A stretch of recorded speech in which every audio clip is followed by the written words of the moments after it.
we've been at the forefront of animal health in Africa.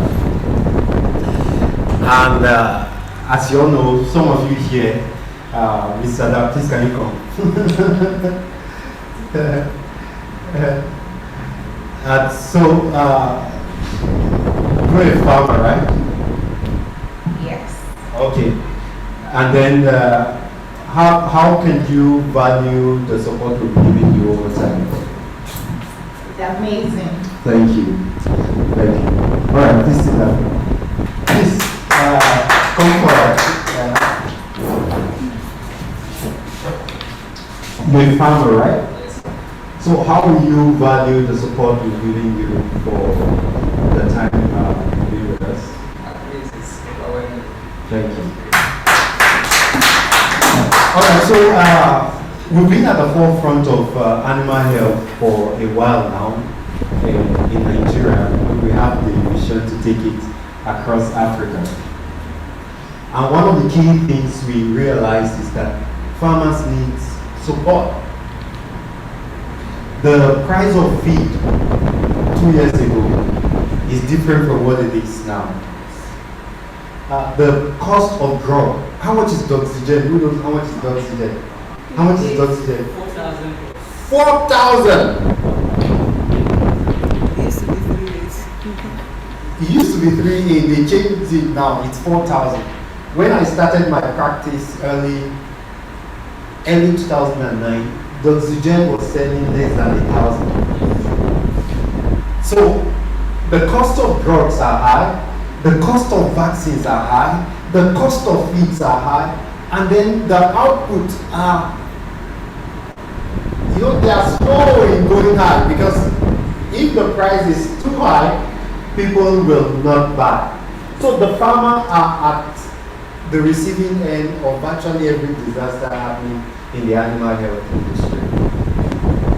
And one of the things we hope by this launch is to help all farmers solidify, help all farmers get this base, this support base, that whatever happens, they know who to call, and they can fall on the support system that will be very valuable to them.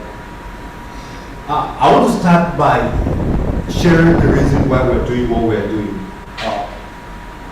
So I've been a vet for about 14 years, 15 years now. I'm getting old as a vet. Although I have colleagues who have spent 30-something years, 40-something years being a vet. And in all my interaction with farmers are lonely. And if anything to support farmers become, well, how many birds do you have, sir? You have about 4,000 birds. They are laying birds. They are laying birds.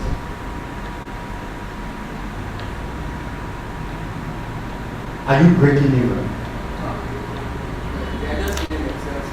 They are just feeding themselves. So when you buy feed, actually, we are the one that produce feed ourselves. Okay. So that's what makes it a little bit lesser. So what you mean by they are just feeding themselves means that you're not really getting the profit you need to get. Yeah. And that's very sad, right? If within the course of what we do, you're able to break even and make some margin, will that be okay by you? Very okay, sir. So these are some of the tiny reasons why we do what we do. Because we understand that these are tough times for farmers. Farmers need help, and this help can only be available when we build a support system around farmers. We've been doing that. We have over time serviced around 3,000 farmers. We're improving our network. And one of the key things we hope will happen within the course of what we are doing is to see that all the support farmers need, but more importantly, the emphasis on today's launch is the mental support that you need, the knowledge. Because if you don't have knowledge, some of the things we do, if we can improve on them by a bit, if we know what to do to cut down costs, if we know what to do to stop our animals, our livestock from dying, if we know what to do to probably reduce the rate, you buy drugs, right? You buy drugs, sir. How often do you buy drugs?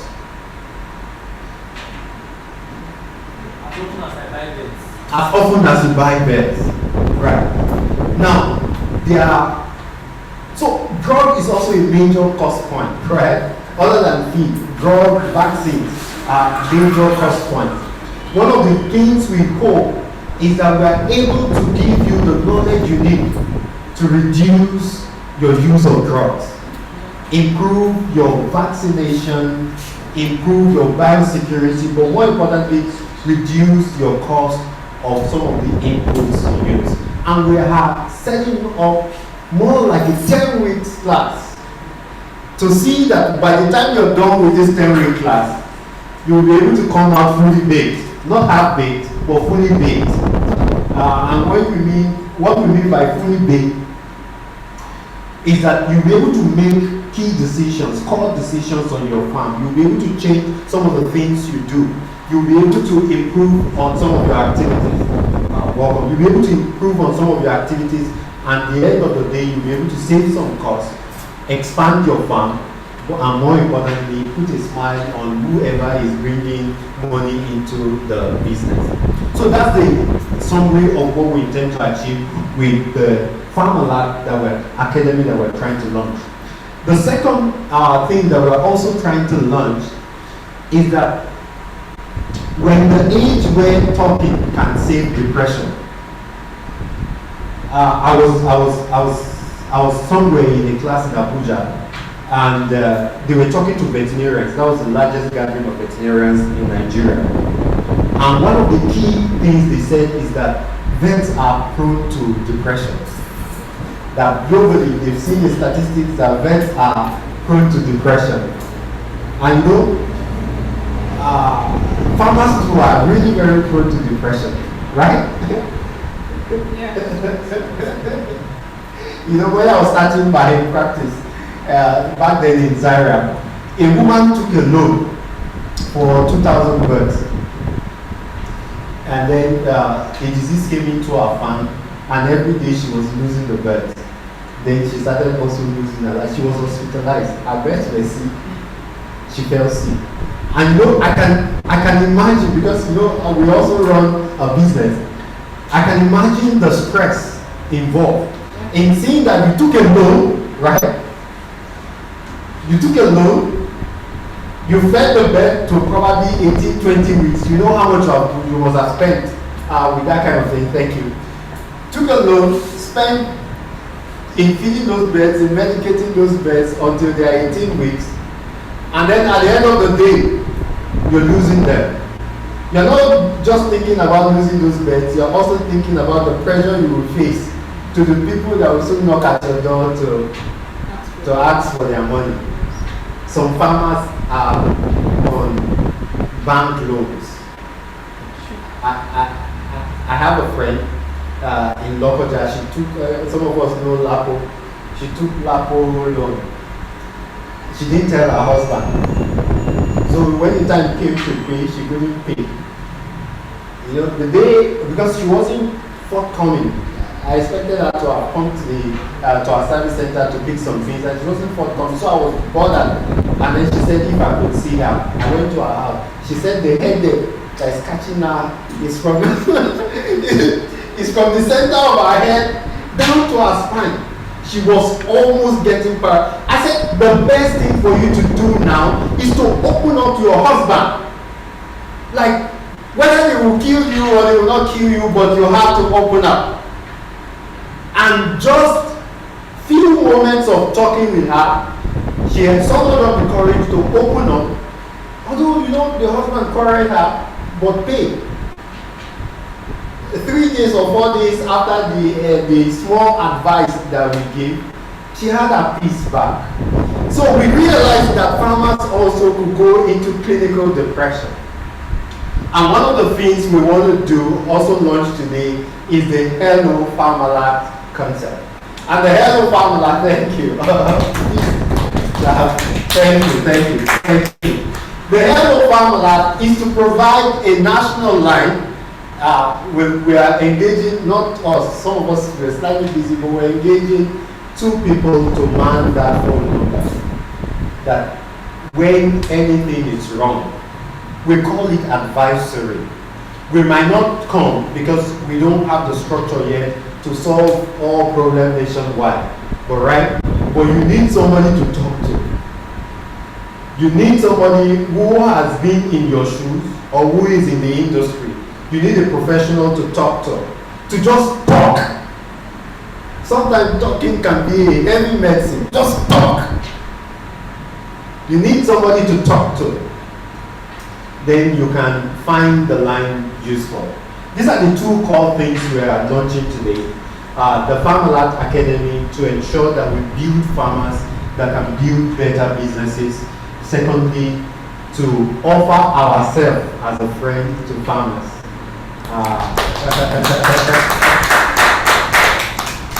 So we will tactically be the girlfriends of all farmers, or the boyfriend of all farmers.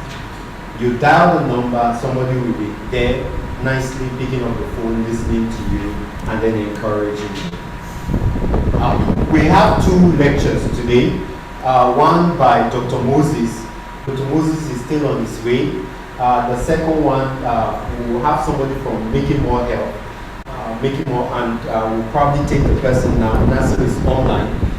So Making More Health is one. Okay, he will give us a breakdown of Making More Health and their relationship with. We've not got into that, but Dr. Moses is not here yet. So I'm thinking, yes. So we take Nasser.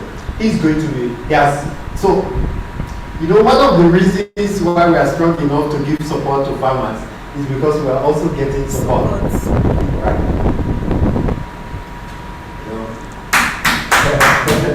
Thank you. I just remembered something that made me smile. Not having a support system, it's a big issue. It's a problem. It's a big issue. It's a big issue. It's a big issue.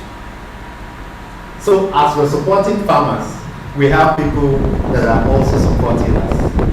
And Nasser, every week I submit report to him.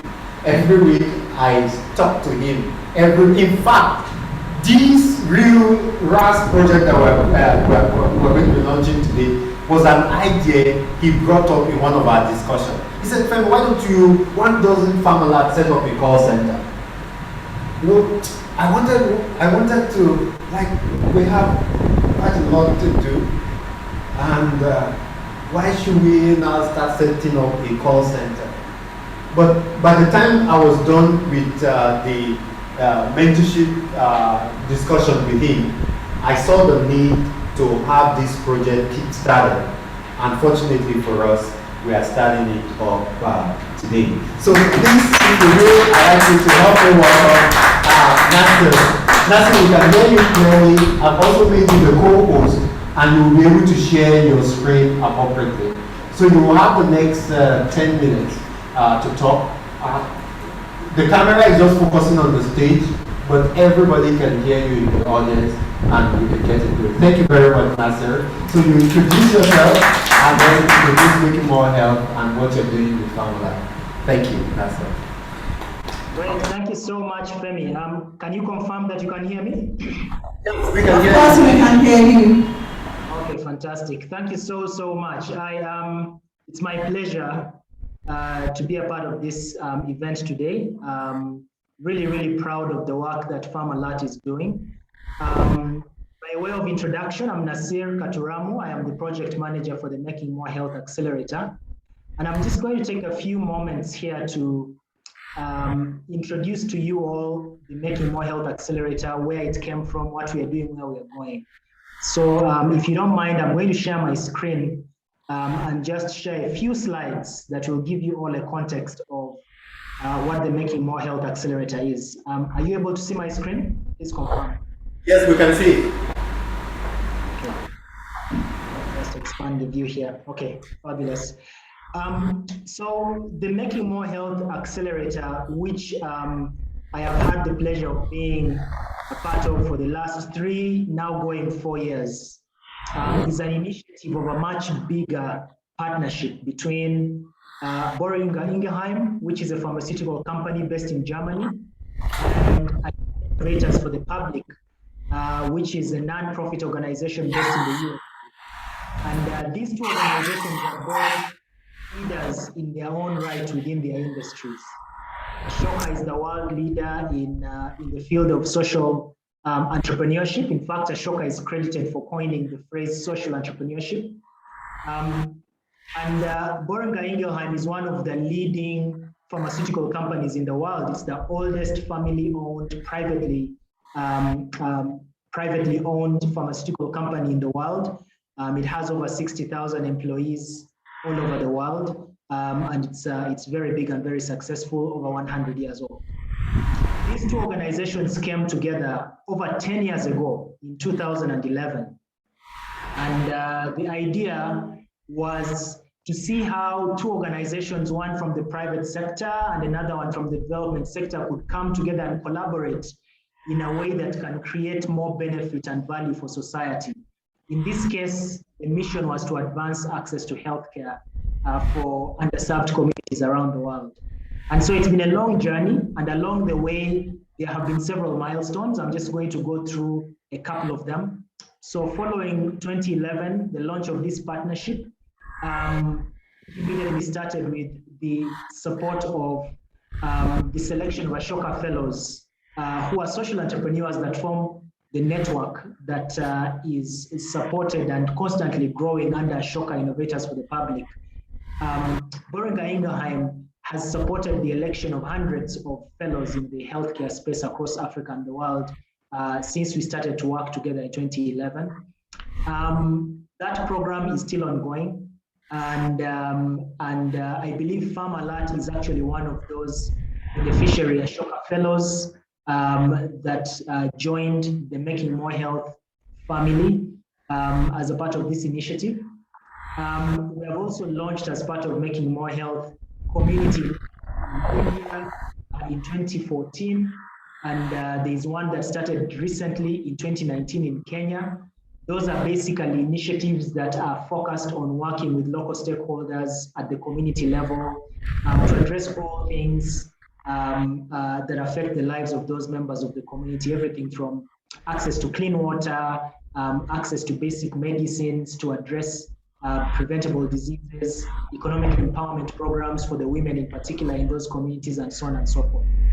So those are two very interesting projects that have come up over the years. In 2016, a very interesting program was also launched that was designed to engage the employees of Boehringer Ingelheim. So we, as I already mentioned, Boehringer Ingelheim has over 60,000 employees around the world, and many of these employees are engaged on a day-to-day basis in a very well-set corporate structure. And so through this partnership with Ashoka, they were given an opportunity to start to work directly with social entrepreneurs in Africa who are addressing societal problems. And for many of the employees, this was a first-time experience, one that really helped to expand their horizons and to help them get an insight into what happens on the ground in a place like Africa. For many of these employees, traveling to Africa and spending time with a social entrepreneur such as Femi and others working on problems on the ground is a life-changing experience.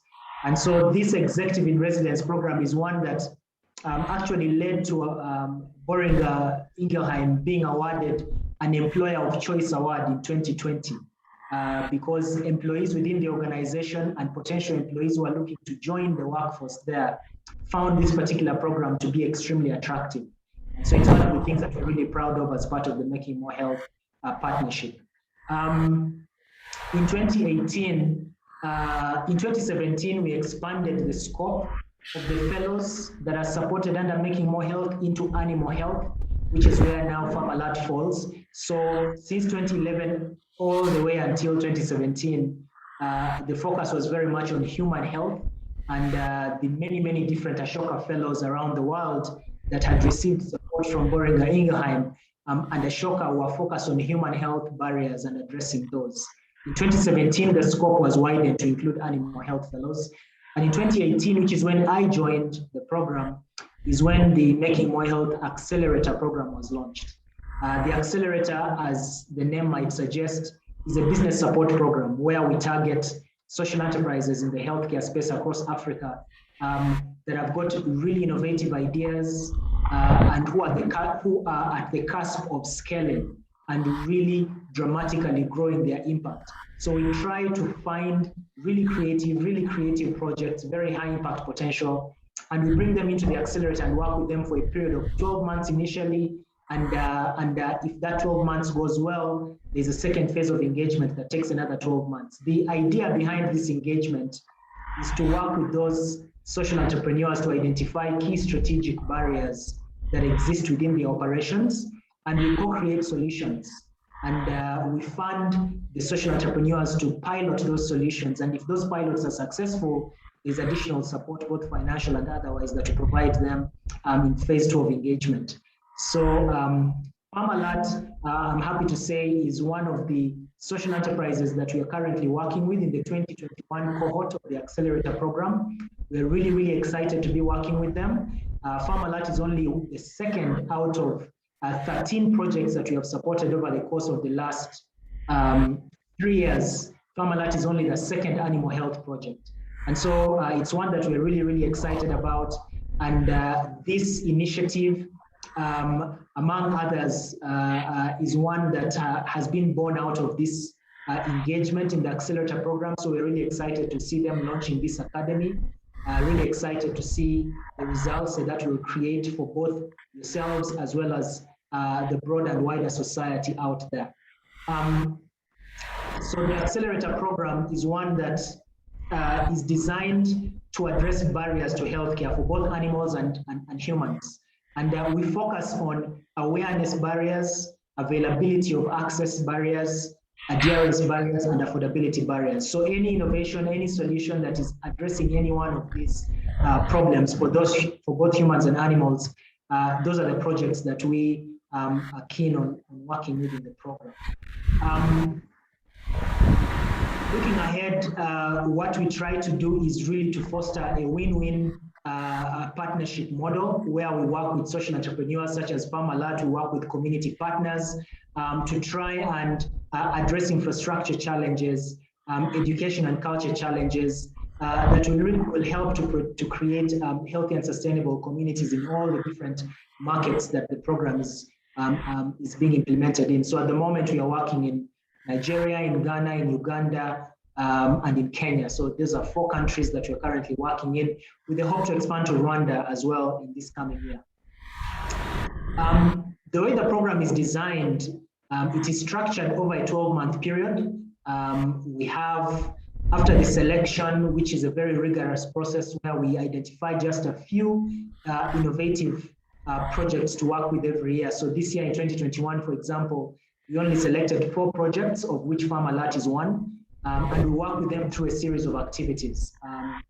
We have a series of workshops that we engage them in, workshops that enable co-creation between the social entrepreneur as well as employees from Boehringer Ingelheim. They come together, they talk about the problems and the barriers that the business is facing, they come up with solutions together, which then leads to the pilot phase. So it's a period of about 8 months where the social entrepreneurs take those ideas that have been co-created and they have the opportunity to implement those ideas in the form of a pilot, and they receive financial support to do that. So this academy is part of the pilot design that was co-created, and we're very proud to be associated with now the launch of this idea. It's really good to see what was just an idea on paper coming to life like this. Once the execution has been completed, all the projects have the opportunity to come and present the results of the projects. And if the pilots have been successful, then the Making More Health program provides additional funding to scale up those initiatives that have been piloted successfully. To date, we have seen quite significant success. We have supported 13 social entrepreneurs to date, 2 of which are animal health. We have expanded our reach to 4 countries, including Kenya, Ghana, Nigeria, and Uganda. We have had in excess of 24 BI Boehringer Ingelheim employees engaging directly with the various social entrepreneurs, providing them with expert support on many topics from supply chain management to technology related solutions, to cold chain distribution systems, warehousing systems, and so on and so forth. So they come in with that expertise and they help social entrepreneurs to solve problems in those areas. We have provided funding to the 13 social entrepreneurs to the tune of $2 million over the course of the last 3 years. And we also do provide the participants in the program with support to access additional funding from third-party investors. And to date, we are proud to say that close to $5 million has been raised by the various social entrepreneurs through the support that we have provided them. And we have also impacted, this number needs to be updated, over 1 million people have been impacted through the various initiatives that have been launched through our support in this accelerator program. So we're very proud of the results that we have seen over a very short period of time, just 3 years. And it is because of such innovative initiatives such as Farmalert and the Academy they are launching today that we are able to see such results. So looking ahead, we have some very ambitious plans by the year 2025. So in just 4 years from now, we want to increase the number of entrepreneurs that we are supporting to 250. Now remember, the accelerator program is a small part of the Making More Health initiative. And so the 250 is the combined number of social entrepreneurs that we'll be supporting. Some of these will be coming within the context of the accelerator, but a bigger number out of this will be coming from the support that has been provided by BI directly to the social entrepreneurs through the fellowship program at Ashoka. We want to touch 30 million people through the various initiatives that are supported through this program. And we also want to see up to 12,000 BI employees working with the various projects on the ground and having those initiatives add value to them and the entrepreneurs on the ground as well. So this in short is what the Making More Health Accelerator is. This is the context with which we are working with Farmalert and are really, really excited to be seeing the launch of this academy today. We're very, very proud partners of Farmalert, and we look forward to what's going to come of this initiative. And we certainly hope that we will continue to work together to the scaling phase, and that we will continue to provide support to Farmalert to scale up this good work to reach many more farmers across Nigeria. And with that, I would like to again welcome all of you on behalf of Making More Health, and to wish you a fantastic sitting during this event here today and a fantastic engagement as part of the academy going forward. And with that, thank you very much. Over back to you, Femi. Thank you so very much, Nasser. If some of us were around the last time we made the comment that 10 people will be selected for a 10 weeks period, and we told you how much it cost. And then we also let you know that the bill has been taken care of, right? So Nasser, through the MMH project, has supported Farmalert. One of the key things we're doing is to see how farmers, through the support we receive from them, can improve on what they are doing. The next 10 weeks of this academy will be, I want to use the word life transforming, right? We're getting the best of the best speakers. We're getting people who will break down the poultry business for you. But you know, I said in my introduction, by the time you're coming out from the academy and we are handing you over the certificate, you will be fully baked. So we want to, on behalf of Nasser, on behalf of the entire farmers here present and the ones that are still to come, we have more people join us. We want to say thank you to LMH, also thank you to Boringa, India, and Ashoka for supporting Farmalert. Farmers are getting better. Thank you very much. We're improving and we're glad that we're offering this level of support. Alright, so we're still expecting Dr. Moses. He's hooked up on the road. He's supposed to give our first class, and Miss Josephine also is also hooked up. But we will take Claire. Claire, can you hear us, Claire? Alright. Yeah. Good to have you. Can you say Thank something? you. Alright, good. So she will also offer us Ashoka, as you know, we mentioned MMH, we mentioned Ashoka, we mentioned BI. There are three organizations that are working together. And one of my first experience in Ashoka was with Claire. I think I knew Claire before I knew Nasser, right? We were in Nairobi together. Yeah. To the Kenya summit, yeah. Exactly. Then you introduced me to Nasser. Now I'm closer to Nasser more than I am to you. Thank you so much. So Claire, you have the next 10 minutes to share with us the background of Ashoka. Farmers, you know, we've been constantly telling the farmers that we have the backings, we have the support of Ashoka, we have the support of the Making More Health community. And then it's also a nice time to also hear from you directly the quality of support, who you are, and the quality of support that you're giving to Farmalert, and then more things we need to know about you. So over to you. Thank you, Claire. Thank you. So hi to you all. I'm very happy to be here. So as Femi said, so I'm working for Ashoka, and in particular with Making More Health, to all programs involving fellows and employees engagement, but outside of the accelerator that Nasir told you about.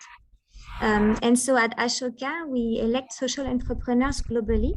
And then once they are part of our network, we introduce them to a lifelong fellowship.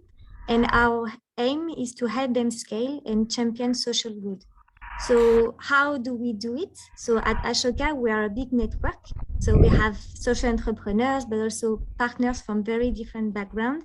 And so then we try to make sure that we provide valuable connections and visibility opportunities among this network. So in the case of Farmalert, indeed, so Femi joined our network in 2019. And so when he became an Ashoka fellow, and the first way to support his organization was to introduce him to Making More Health, so the big partnership that Nasir just told you about. And so now, so we do it for every fellow, and because this is a lifelong support, we try to get in touch regularly and to listen to the emerging needs, and then to continue to facilitate relevant connections, visibility, opportunity, and most important, to leverage our Ashoka community to support its journey. So in the case of Farmalerts, so it's good to have news and to be here today to know what's happening, to be able then to know what could be the next relevant connection we can do so they can deepen their social impact. And so in that sense, hopefully we will be also able to contribute to support you all in the coming months and years.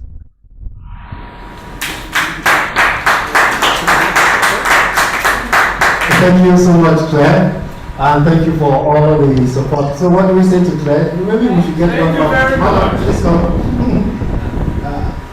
All right.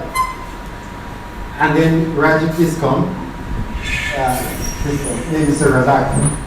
So that the farmers, we just selected two farmers out of the community we have to say thank you to both MMH and then to Ashoka. All right. She's going to be one of the students for the academy. Look, please, they really can't see you. And then Mr. Razak too has a farm, and he's also been selected to be. We have 10 people selected to launch this academy. Both of them are 2 of those 10, and then they will probably just say thank you to you. I know you said you have a meeting for 12. and you want to rush, I know Nasser will be with us throughout the meeting, but it's a nice thing to hear from the farmers directly. All right. So, Mr. Rosari. Okay. Good morning to everybody. Good morning. Yeah. So, well, I came late. I don't know this, but I was here before the previous seminar, and we were told about these things. We have been praying so hard to be selected to be one of these things. So we're looking forward to very better and intensive lessons. We want to use the opportunity to say thank you so much for reaching us down here. We never been to come down to this environment, but this is a great opportunity, and we're looking forward to working with you and to make this the beginning of a better relationship with everyone around here. Thank you so much.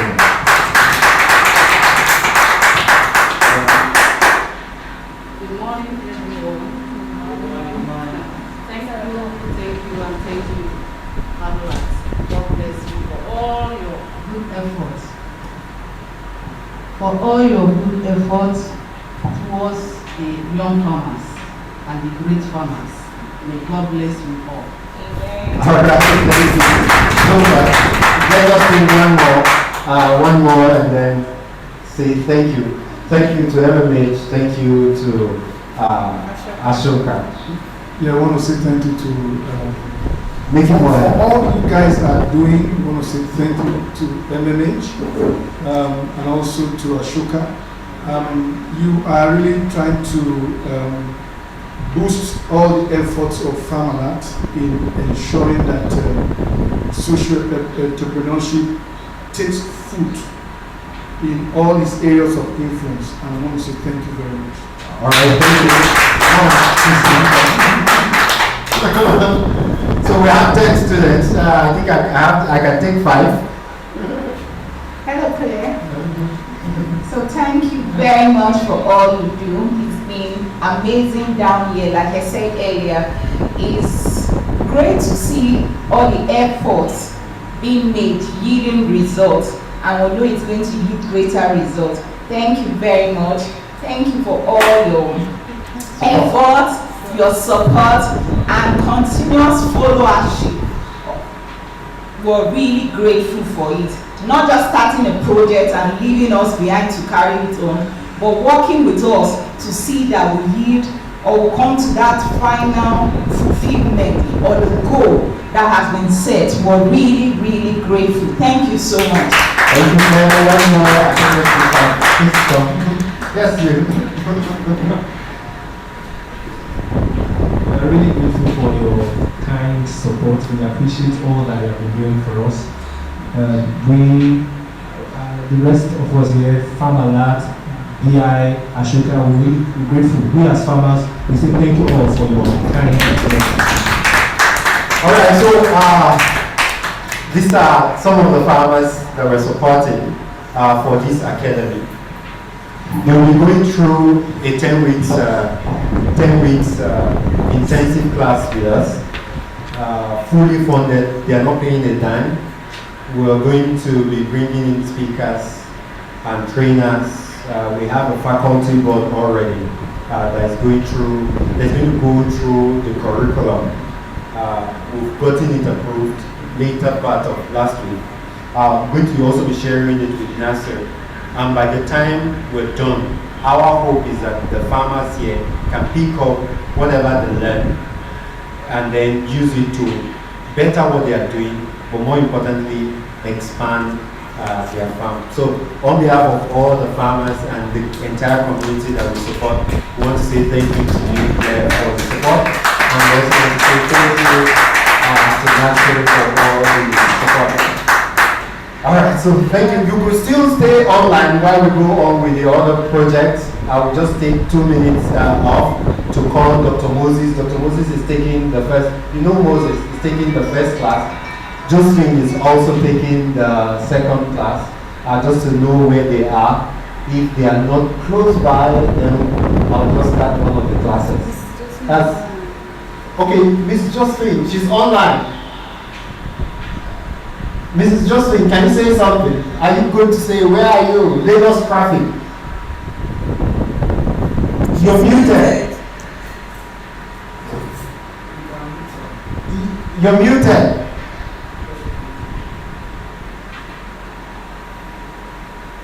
We can't hear you. Can you unmute yourself?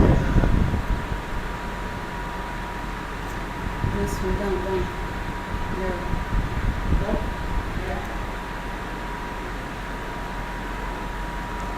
Oh no.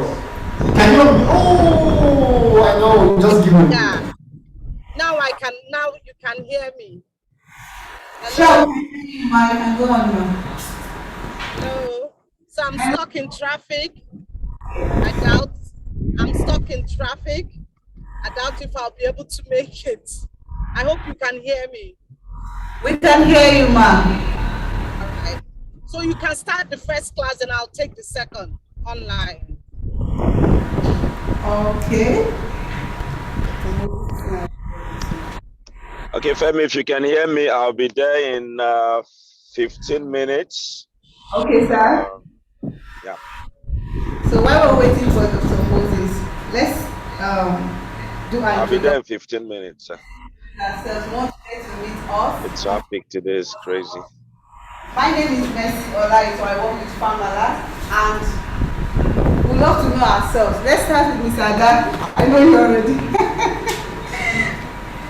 Hello everybody, my name is Ada Oleka, and I'll just say I'm a partner with Femi in this business. Wow, thank you. Good morning, everybody. My name is Mr. Bradford. I'm from Alpha Forum. Okay, thank you, sir. Good morning, everybody. My name is Lucille Augustine. I work with Farmalert. Good morning, everybody. My name is Grace Monday. I'm in love with Femi. Good morning, everybody. I'm Mr. Julian Dekara. I work with Farmalert. Good morning, everybody. My name is Ogushi Isho, the field manager for Golden Agri-Fem. My name is Gabriel Bush. I'm into farming. I'd like to know where you come, sir. Where is situated? Bushman is more in Abuja. Bushman, okay, Bushman farm. Okay. My name is Razak. So I work with Golden Gist Farm, K2 Repair. Nice to have you here, sir. Good morning, everyone. My name is Blessing Yesen. I work with Income Farm at Lekki. You're welcome. Good morning, everybody. My name is Unuta Mudiaga. My farm is O'Neill Integrated Farm. Thank you.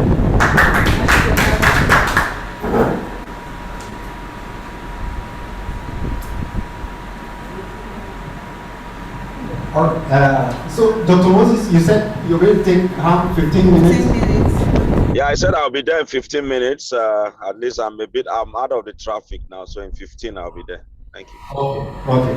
All right. So I think I'll just, we still have some of these farmers coming. As soon as they come in, we're expecting the students, which are 10, and then the supporting staffs or supporting team members for the project. You know, when I came in, I shared one of the reasons why we're doing what we're doing, and we've heard from Mr. Nasir, and then of course, Madam, welcome. You're late. Welcome. All right, so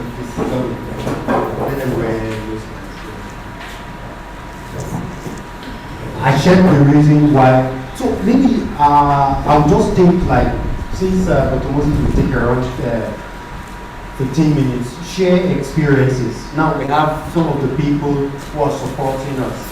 I'll pick 2 persons or 3 persons. What your experience have been, how tough has it been, and then what's the current issue you're facing on your farm. So let's take Mr. Razak and let's take O'Neill. Please, can you just share what are your current challenges on your farm? Thank you for the opportunity to have a platform like this. There have been times I've been looking out to cry to somebody, but I don't have anybody to cry on my shoulders, literally. But the point I'm making is that there have been challenges. First of all, I observed mortality that I couldn't understand.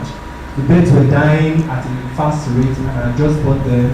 But it was a pilot stage, so I didn't understand a lot of things then. Then the second stage, I experienced after I successfully raised them to production sales stage. I observed that I didn't have a market. I didn't know from the beginning that I have an issue. We are supposed to find a market. I didn't know have a market. I began to sell my bets and give away prices. All right. Yes. Okay, so some of the challenges we've been able to come in and resolve are one of the reasons why I wanted them to say some of the challenges is because these are real-time challenges, right? They are real-time challenges, mortalities on farm, access to markets. Although we are not having issues with egg now, right? Who is finding it difficult to sell egg? All right, so Mr. Razak. Thank you for having me. So, can I say? For myself, I've been on feed for about 4 years now. So we've experienced different challenges from time to time. But presently, what I can say is that first thing, production-wise.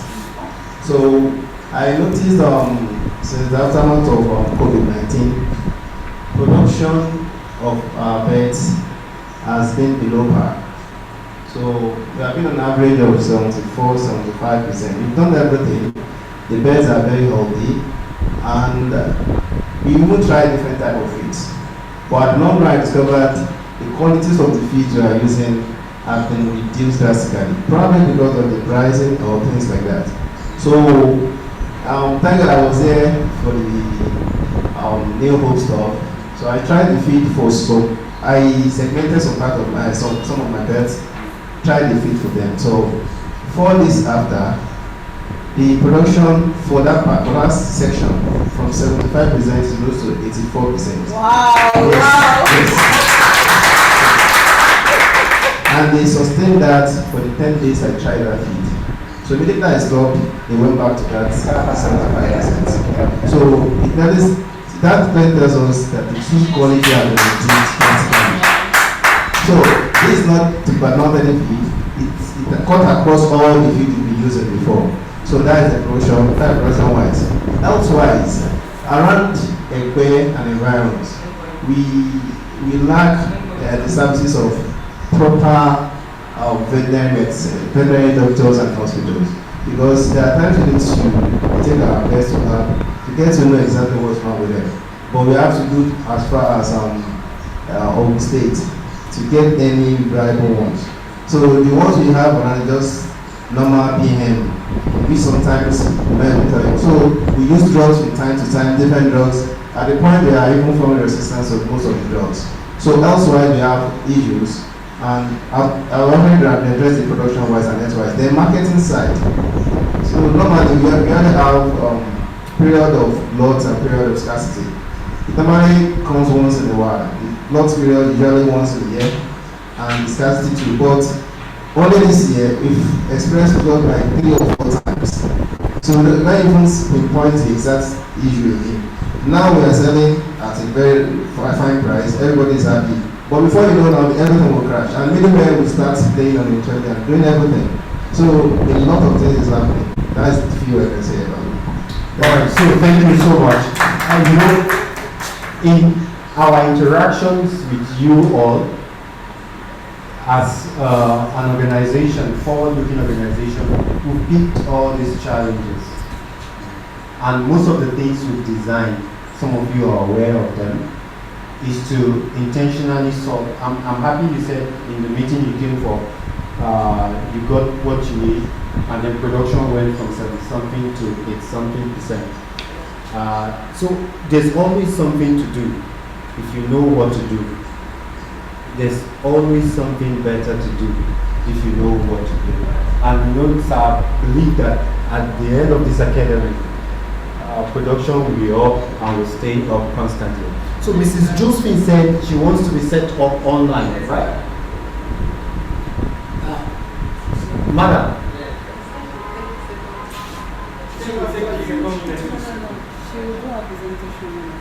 So since the first, yes,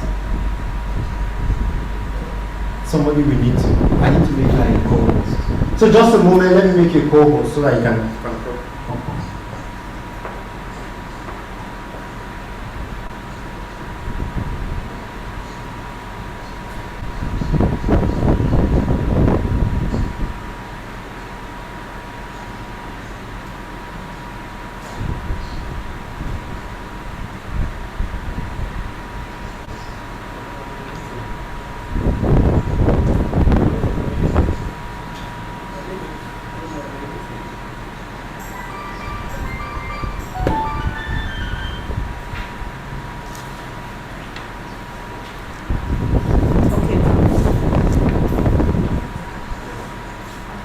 Alright, so Mrs. Josephine, you can unmute yourself now.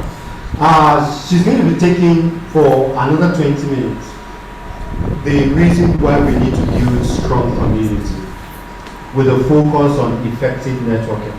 We've carefully selected this topic because as we move together as a class for the next 10 weeks, right? There are insights, nobody has monopoly of insight, right? Sharing your experiences, sharing your idea, having the class interactive can go a long way. I said initially that the idea of these real-time advisory services came in a conversation with Nasser, right? There are ideas that have struck us as a business and me as an individual just by having fruitful conversation with people.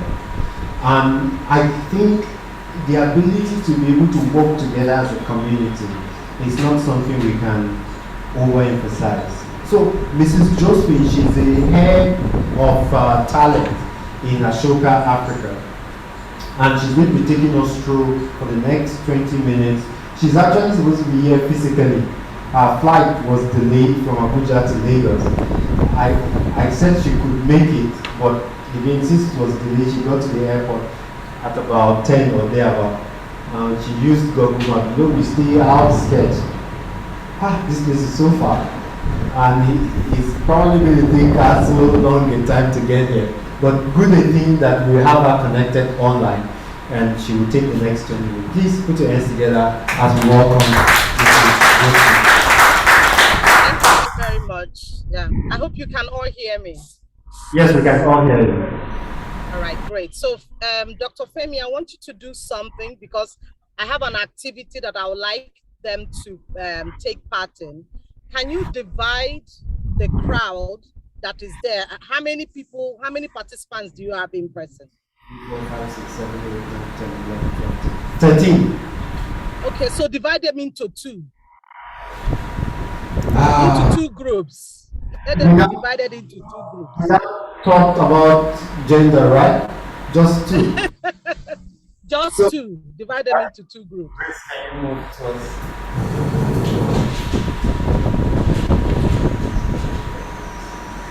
All right, so done.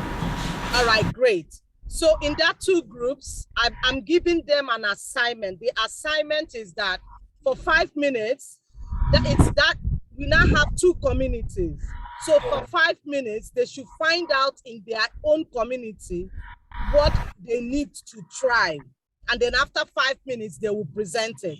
So find out what each of them are doing and how they can connect and collaborate with one another. And then how can their community thrive? Can they do that? 5 minutes. Let's get it clearly. So one in the two communities, each community is to find out what each of them are doing and then find out how they can collaborate in that community to make the community a better place. Okay, so in the presentation, what they will present will be what individuals are doing as a group. Yes, and what the group is going to present at the end of 5 minutes is how can they all collaborate, given what they are doing in that community? How can they collaborate? Okay, do we get it? So at the end of 5 minutes, we're going to be getting the feedback from one representative per community on how you can collaborate and thrive with what you're doing. Your time starts now. I'll be the invigilator. Thank you.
The money that it takes to raise 500 beds is quite high. compared to someone that is raising beds. So at every point, you have access to your financial capacity. What can I carry for this period? You have 1 more minute. 1 more minute. You should be able to know that. Then for sick bed, if you know what it is to raise sick bed and follow the class, you would reduce sickness of the bed. If your biosecurity is on the point, you follow vaccination very well for you, and your environment is clean, your beds will be okay. Like I said, if you're really boilers, they are like babies. What you will do for newborn babies, that's what you will do for boilers. So if you don't take care of them like babies, you will lose them. So that's that for that. The high cost of drugs will stay the same thing. Most of these drugs that we sell, chemical products, they are Holland, like I can't even call them, they are high for us. So that one we cannot be able to do that. That aspect you just reduce the number of beds that you can choose per se. So it's better to do 100 and okay, time up. Can we have the presenters? Can you have your representative for each community? So we have Ms. Ada for group 1.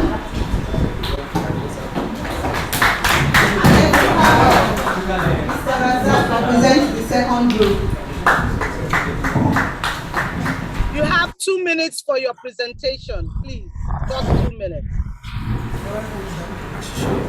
Okay, I'll call our community A. In community A, we have some major issue. First of all, our community comprises of Farmalert staff and farmers. In that community, we had some major challenges that we have. I think we're about 5. First of all, I'll just go through the 5, then I'll share how we thought we can be able to help ourselves. The first point is sickness of our bed. We notice our beds are dying. Then number 2, we have high cost of feed. Number 3 was the high cost of drugs. And number 4, access to veterinary doctors. And the last one was financial support. And at the end of the day, we concluded that if we reduce the number of beds that we produce per circle, we can be able to manage it very well, first of all. Then for the feeding cost, because we're not doing large scale, we're doing what we can be able to carry, our finance can be able to carry per circle, then the feeding will not be a problem for us. Then also with the drug, then access to veterinary doctor, we concluded that Dr. Femi is always here for us for any advice. Then financial support still have to do with producing the number of beds that we can support per circle. Thank you. Thank you very much. So let's have community 2. Please, let's clap for her. That was good. Hello. So I'm representing community 2. I will say community B. So after putting us together, we discovered that most of us have layers, and some of us have brothers that we keep there. So, but mostly they are not on commercial basis, and that is because most of our groups have small scale. They have small scale production. So, but they have the intention of expanding. So, from our discussion, I think what is stopping us from expanding for most of us, one is marketing, and that marketing has to do with brothers, like we were discussing. Most of the off-takers that buy brothers, they come to your farm because you are not well connected and probably you don't have target market before stocking. So they come with regular prices and things like that. At the end of the day, if you see it's not profitable, so we find it difficult to expand. That is one. Now for layers farmers among us too, our major problem is selling the eggs. Sometimes when, like I said the other time, when glut comes around, you find it difficult to sell your eggs and things like that. So part of the solution we try to find out is that we can create a WhatsApp group where we share information. Because you see, we realize we have a lack of information is most of the problems we are facing around here. So like for now, some people are selling eggs at 1,000, some people are selling at 1,350, 400. So because they are not aware. So if I have a WhatsApp group, we can communicate our prices and things like that. And we can also share the information of customers that can buy at a better price. So, and some of us have issue of fund in expanding. But that's not the major problem. Our major problem is getting the customers to buy when we eventually expand. So from there we can take it up. Thank you. Thank you so much. Thank you so much. That was good. So I don't know, can you all see my screen? Yes, we can see it, ma'am. Okay, thank you. So if you notice, there is a framework that Ashoka has identified for working together, especially in a world that is defined by rapid change. And that framework, the first thing is empathy. The second thing is co-creative teamwork, collaborative leadership, and change making. Now let's bring it down to your presentation. In your presentation, you were noticing that there are needs in your community. All of you had needs, all of you had challenges, and some of you also had solutions to that. That's empathy. Empathy is that ability to put others in your to feel what others are feeling and put others in that position and ask yourself, if I'm the one, how would I feel about this? So because you are an empathetic leader in a community, you are able to organize yourself in such a way that your business should be attractive and it should also be complementary to others. So like what the other one said about eggs, price of eggs, you should, in your community, you should be able to factor in your gain, factor in the price of feed and everything to your eggs. So that even if I go to community 1, I'm buying the eggs at the same price as I go to community B, because there is a cohesion, there's an agreement, there's that co-creative teamwork where all of you are coming together. Collaborative leadership in a community is that ability for you to notice the needs and step up as leaders to be able to design solutions that will solve the problem in your community in a collaborative and transparent way.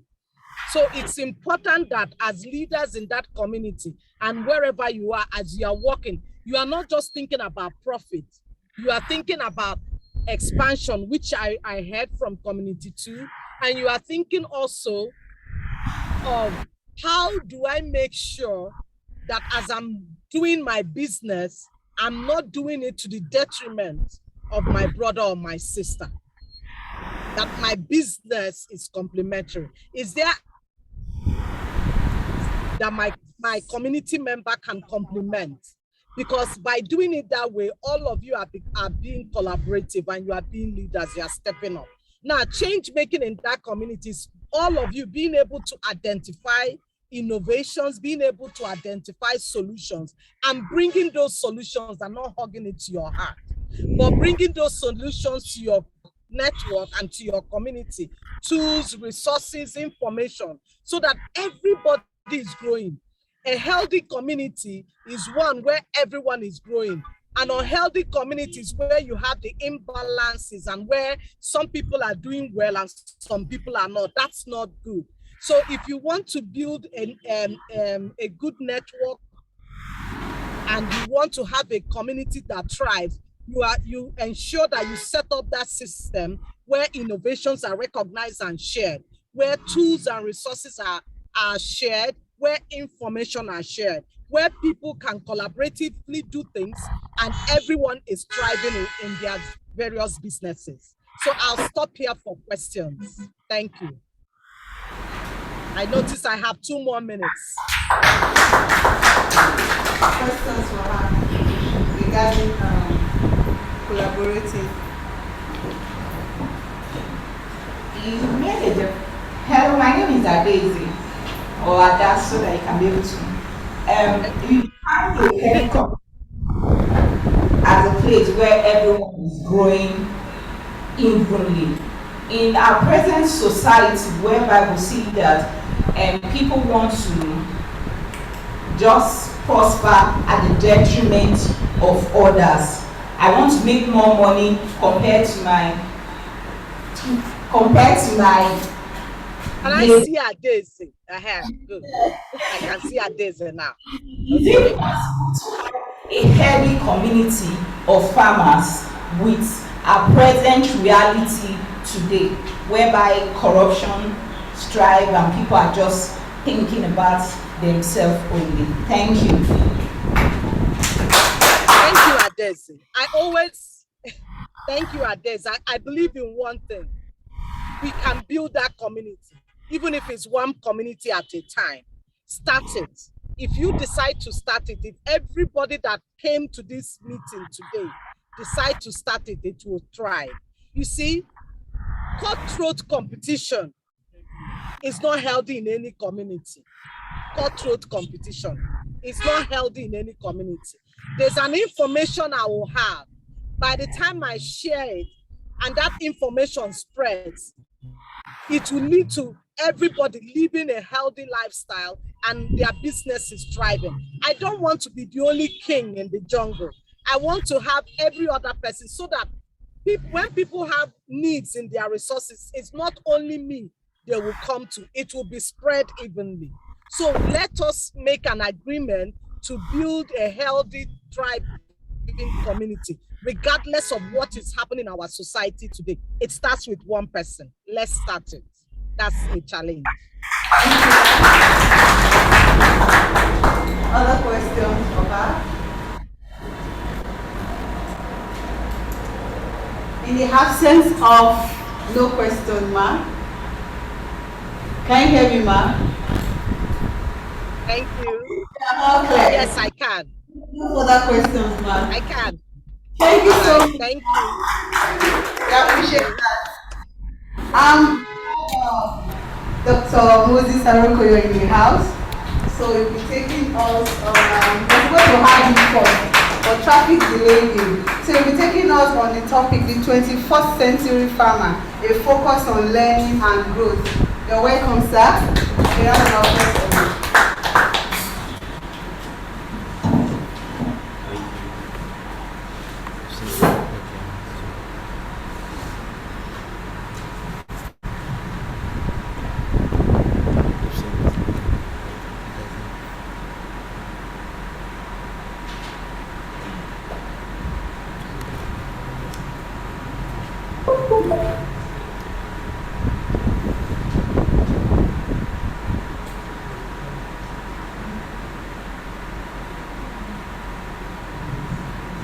Sorry, we just want to put on the slides.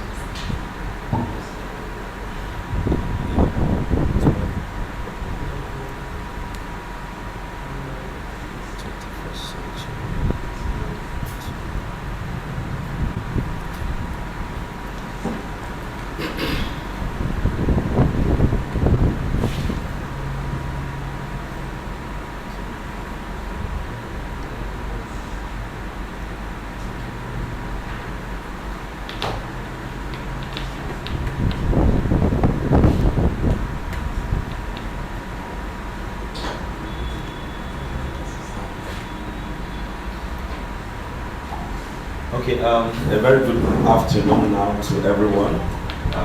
Apologies for coming late. The traffic today was something else, but the good thing is that we're here. I want to say thank you to Madam Josephine of Ashoka for all you have been doing for Farmalert, not just for today, but for all your support thus far. And it's good to see you again. I think it's like our meeting point is Farmalert. So I'm glad to see you again today. And thank you for your very practical approach to this class. I'm sure it will go a long way. The memories will stick and then the impact will follow. To every other person online, I want to say thank you for being here today. So I'll just go straight on, just to save time. I'm supposed to speak on the topic, the 21st century farmer, a focus on learning and growth. We are all farmers here. We are all doing what we do in the best possible way we can. and thanks to Farmalert for this academy that is coming up, aimed at making us better farmers. Now I know that we practice farming at our different levels, small scale, maybe medium scale, but the general idea here is when this academy kicks off, you have the opportunity to learn more, add more to what you know, tweak your method a little bit more. The whole idea is at the end of the day, you get better returns for your investment. So this morning or afternoon, rather, I want to talk about the 21st century farmer, a focus on learning and growth. What do I need to know? What do I need to grow if I am a farmer, a poultry farmer, in such a time as this? Next slide, please. So the first thing I like to mention here is, for a 21st century farmer, you need to become digital. I know that this may be something huge for some of us, but in our current life today, as far as it is called now, as much as it lies in your capacity, you have to find a way to become digital. You need to grab some soft skills, no matter how small. You need to improve yourself in being digital, because this is where the world is going. This is the next revolution in the world. So I want to encourage us today. There was a time we were talking of information age. Now it's digital. If you don't get skilled maybe in little operations on the computer, you'll be left behind. What am I trying to say this afternoon? Your methodology can become better if you dare to go digital. And I'm not saying go and get a server or install one in your farm. No, this is not what we are saying. All I'm trying to say is to let you know what is going on in the world out there in the 21st century, and what you can also do and adapt to your own farm to, make your lot better and your productivity better. So I've said drone. You know what a drone is. In the times before now, when you hear the word drone, you think military. Before today, if anybody says drone now, all of us will dive under the table if we say drone is coming. It just sends a signal that there is war or something military is implied. But today, when you hear the word drone, it doesn't just apply to the military anymore alone. We use drone in farming today. What do we use it to do? We use drones to deliver vaccines and pharmaceuticals. You get things from Farmalert today. We can move to the level where you can go on your system, log in what you want on your farm, and Farmalert can set a drone and it delivers your vaccine with the cold chain or whatever medicine or drug you need right there on your farm. I know that we cannot immediately begin to do that now. I'm just trying to expand your mind that farming has gone beyond, it's just something I'm using to while away time. No, farming has transcended, it has transcended to another level. And so now drones are used for delivery of what you may need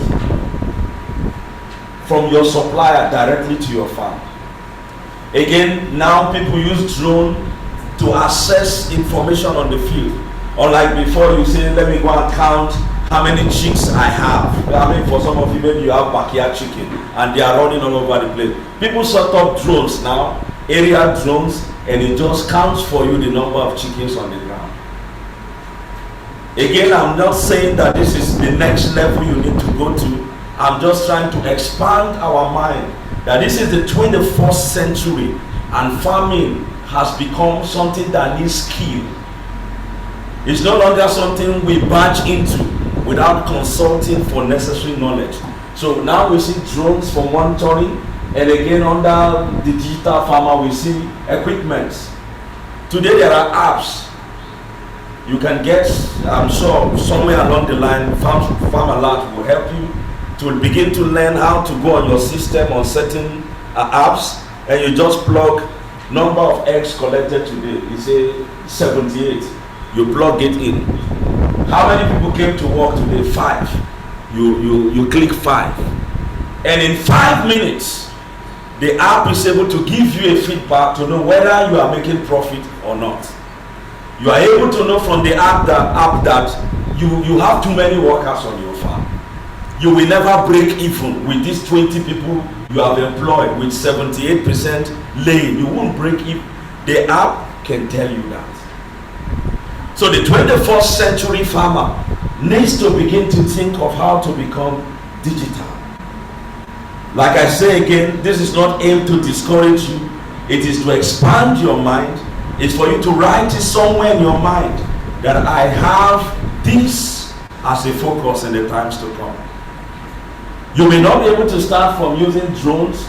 You may not be able to start from doing the data collection, using machine for accuracy, but nothing stops you with the collaboration with Farmalert from getting a software. It's just on your laptop.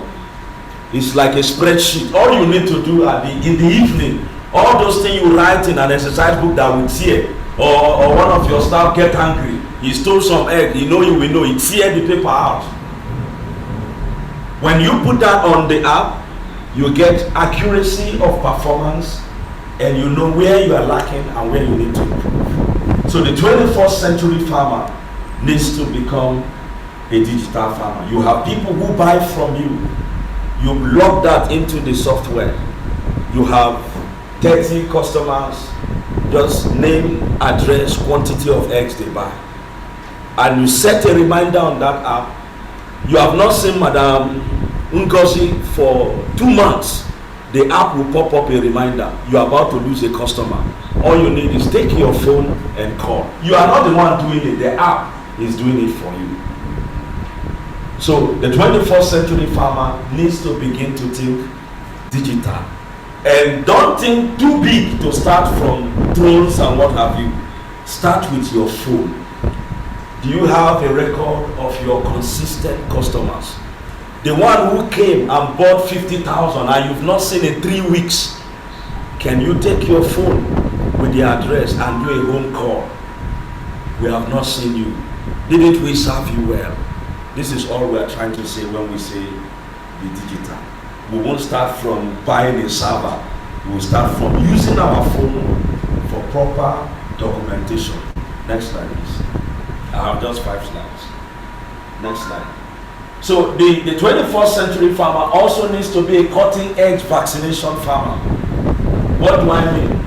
I broke it down into vaccination equipment and to vaccines.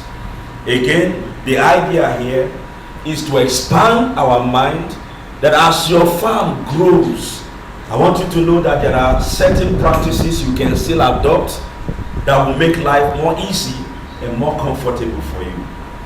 Under equipment, there are machines today. If you look at the picture to your right, this machine we call it an ovojector. You go to the hatchery, you buy day-old chicks. When you buy your day-old chicks, you ask them, did you vaccinate against Marex? They say yes. Now, there are hatcheries today that use ovojector. They don't vaccinate Marex when the birds are hatched. They vaccinate into the egg at day 18. So once the chickens hatch, there is no stress. You just come and you buy. Now, the less stress a chicken or a chick is, the better that chicken will grow. The less you disturb a chicken that is growing, a chick growing, the better will be the FCR of that chicken. The better that chicken will convert the food, the feed that you give to it. So the world today is moving day by day to such a level in vaccination equipment and vaccines that you don't need to handle your birds too often. For instance, you take one chick today, you want to vaccinate against Gomboro at day 10, IBD. You take the chick, you do your vaccination of Gomboro at day 10. Now, if you are keeping broilers, you need to do, layers, you need to do live Gomboro vaccine like 3 times before you move to the killed vaccine. Now, there is a vaccine we call them the vector vaccines. One example is like Vaccitech. You inject that vaccine at day 1. You don't need to repeat Gomboro vaccine for the life of the bird. You see, my sister is shaking her head. I need to expand your mind, and this is my assignment this morning. I'd like you to know that there is a bigger world out there. Farming is no longer let's just use this to keep ourselves busy. It's not for the grandmas anymore. Farming is something you do now as a profession, as a business, as a source of livelihood. It's become a serious business now. So the attempt here is to expand your mind. What is the 21st century farmer looking like, and what is he supposed to look like? There are such vaccines, as you can see. There are equipment that projector can do 35,000 eggs in 1 hour. There are machines that can vaccinate 30,000 birds in 20 minutes. If you want to vaccinate your birds, 30,000, how long will it take you? You will go and pay 8 people. You guys will sit there from 10 a.m. to 6 p.m. There are machines that can vaccinate 30,000 birds in 20 minutes. Now the beauty of it is, in the course of the Farmalert Academy, you'll be privileged to see some of this machine. And this is our own contribution from BI to this academy. There will be a session of your training I've asked Kay. We will bring you guys to our workshop, and you will see these machines, you will see them in action, and you will see that indeed life can get easy for you as a farmer. What am I trying to say? Steady your growth. As you grow day by day, a day is coming, you'll be able to afford one of these machines, and your productivity will jump overnight, and it will be like a miracle. And next slide, the third slide. Third slide. So we said the 21st century farmer should become a digital farmer. He should be a farmer who has knowledge of the cutting edge. You are not yet here, but you know what is there for you waiting. Number 3, the 21st century farmer should be a best practices adopting farmer. What are people doing that is giving them result that I can adopt to my own farm? What are the best practices around the globe or my neighbor is executing that can make my farm better? I said biosecurity management and diagnostics. By biosecurity, what do we mean? In this 21st century, you need to provide as basic as a slippers in front of. Nobody enters your farm with the shoe they came with or with the slippers they came with. They remove it, you buy 5 pair of slippers, put it. Anybody that comes that must enter, changes the shoe, wears the slippers, disinfect that same slippers, and comes in. That is biosecurity even at the lowest level. You don't need 10,000 naira to buy slippers. With 1,000, you can put 5 slippers in front of the entrance to your farm. It's part of what we do today as 21st century farmers. You are helping to reduce the incidence of disease on your farm. There are certain diseases, once they enter your farm, it will be difficult for you to eliminate them. You know, when we have viral infections and we are giving antibiotics, antibiotics cannot cure any viral disease. We are only doing secondary bacterial intervention. So prevention is always better than cure. So biosecurity is, you know, the culmination of all you do to prevent disease, presence, or load on your farm. How do you keep rats away from your farm? If there are rats on your farm, there will be salmonellosis, and it will never go. All these things fall under biosecurity. We could take it from the slippers level to fencing the farm level and so on. But like I said, the idea here is to expand your mind and let you know what is possible. I want you to see the possibilities so that you can start thinking big. So that when you make profit of 1 million, the next thing on your mind is not be, December this year, then go take for my village. So that will not be the dream. The dream will be, there are certain practices. In this 21st century, I also need to gun for. But if you don't know these things exist, you will think you are a local champion. All there is change your car, you know, and you think you have arrived. No. Management. Everything is not drugs. What are the best practices? Your birds are huddled together. What could it mean? Maybe they are feeling cold. You need to do what? Bring in more heat source. Maybe they are too dispersed and they are feeling heat. You need to take out some of those heat source. Management. They don't do like this and the next thing you say drop. No. This could be management issues.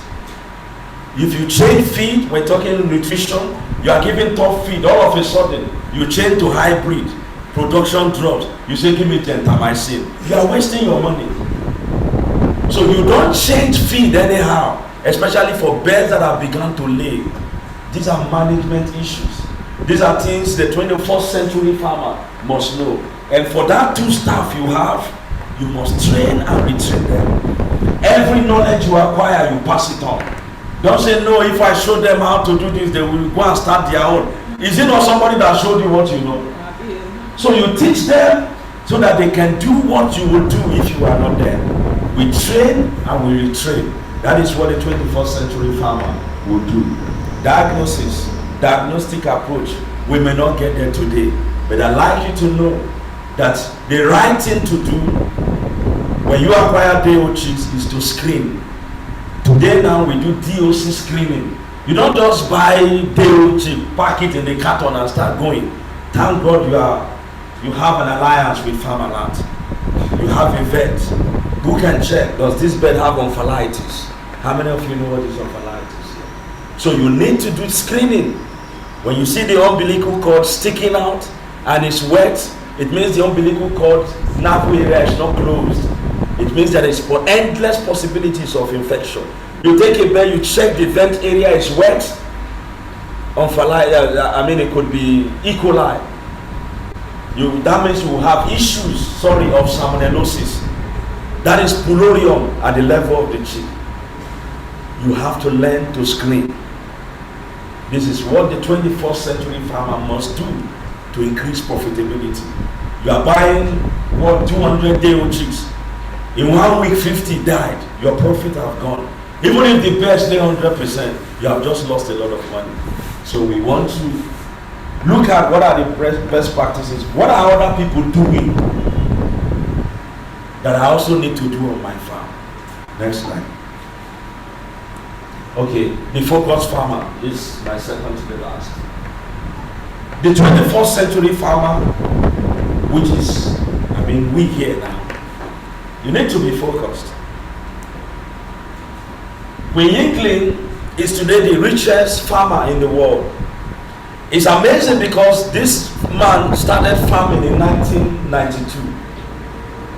And to imagine that how many years later, it's not so long, 20 something years, maybe 28, 29 years.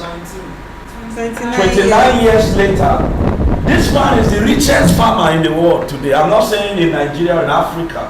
Globally speaking, this man's net worth is 26 billion US dollars, just 29 years down the line. He just started farming 29 years ago, and with what? 22 piglets. But he was focused. He had challenges, he didn't back down.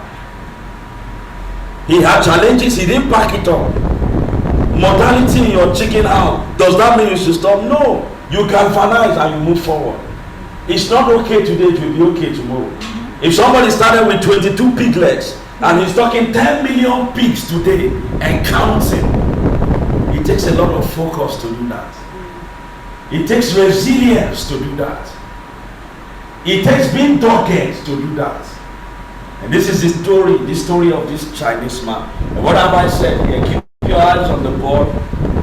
Start small, but don't remain small.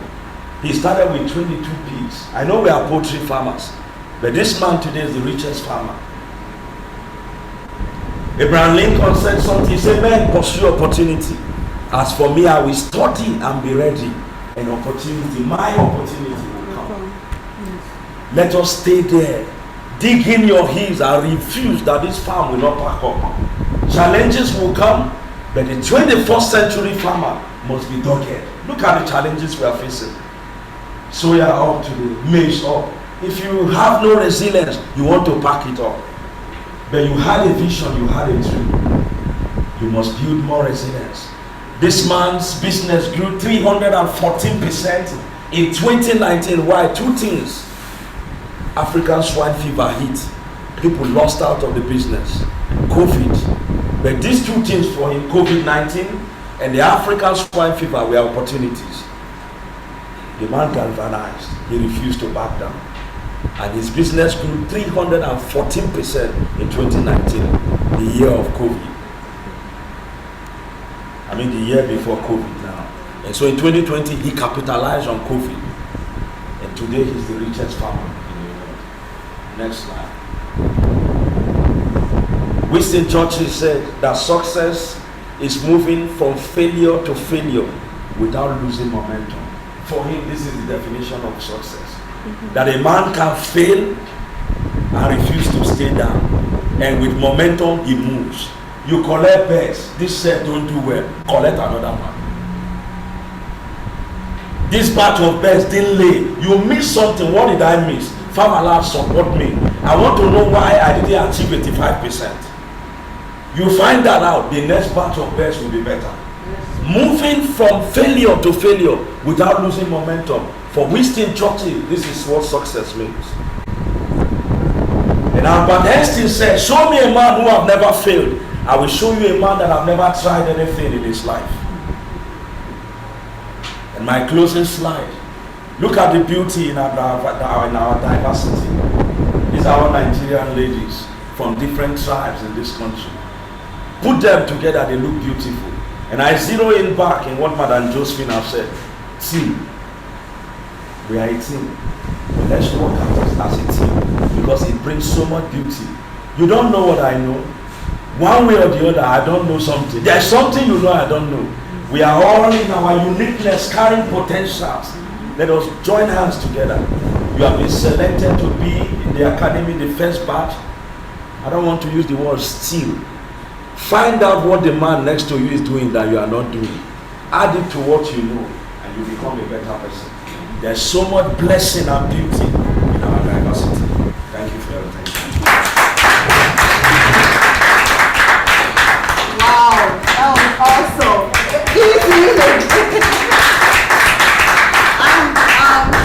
I have questions for Dr. Moses. I don't even know which name to use for him. He's a big fish in the industry. Ask any question. He's there, live and direct. So the floor is open. Ask Dr. Moses questions. If you want to meet him personally, you know how much you pay. You know how much you pay. You have him free of charge now. Ask him questions. No, He's here for us. If you are with Farmalert, you have us. Okay. We don't have questions for now. Maybe you should make it clear that it's not and then just make it clear to them that they can ask questions concerning their farm so that they don't think it's just limited to the teaching alone. Okay. These are that helped out. You have a challenge on the farm. You need expert advice. Thank you very much. Please, doctor, I'd like to find out more about the DOC screening. You mentioned ophiolytis. Can you kindly throw more light on how to identify a defective bed? I once experienced a situation where I got beds. I couldn't understand why they were manifesting symptoms of Marek's disease, even though I'm certain that that organization might have vaccinated. Okay, thank you for the question. Let me start from the last. The beds are, you want to say something? Yes, please. Okay.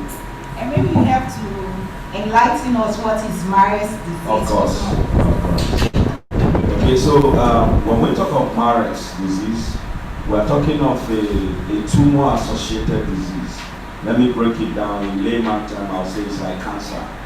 You know, when you take the birds and you see tumors, swellings on their skin.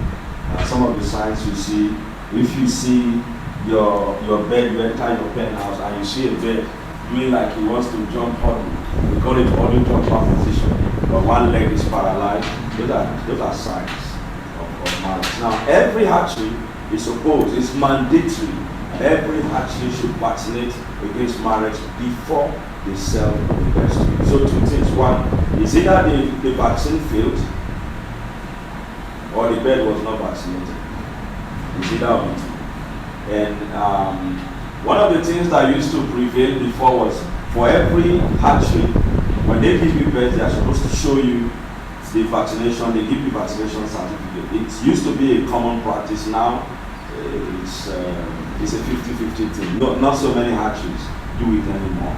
But it's part of what the veterinary community is fighting for, that the hatcheries must return to certifying if birds are vaccinated, because it has no cure. If your birds come down with marriage finish, that's the end. There's no antibiotic that can do anything. So you actually need to be sure that the birds are vaccinated for marriage. It's compulsory. You don't beg for it. It's mandatory that every hatchery is not supposed to sell out birds that are not marriage vaccinated.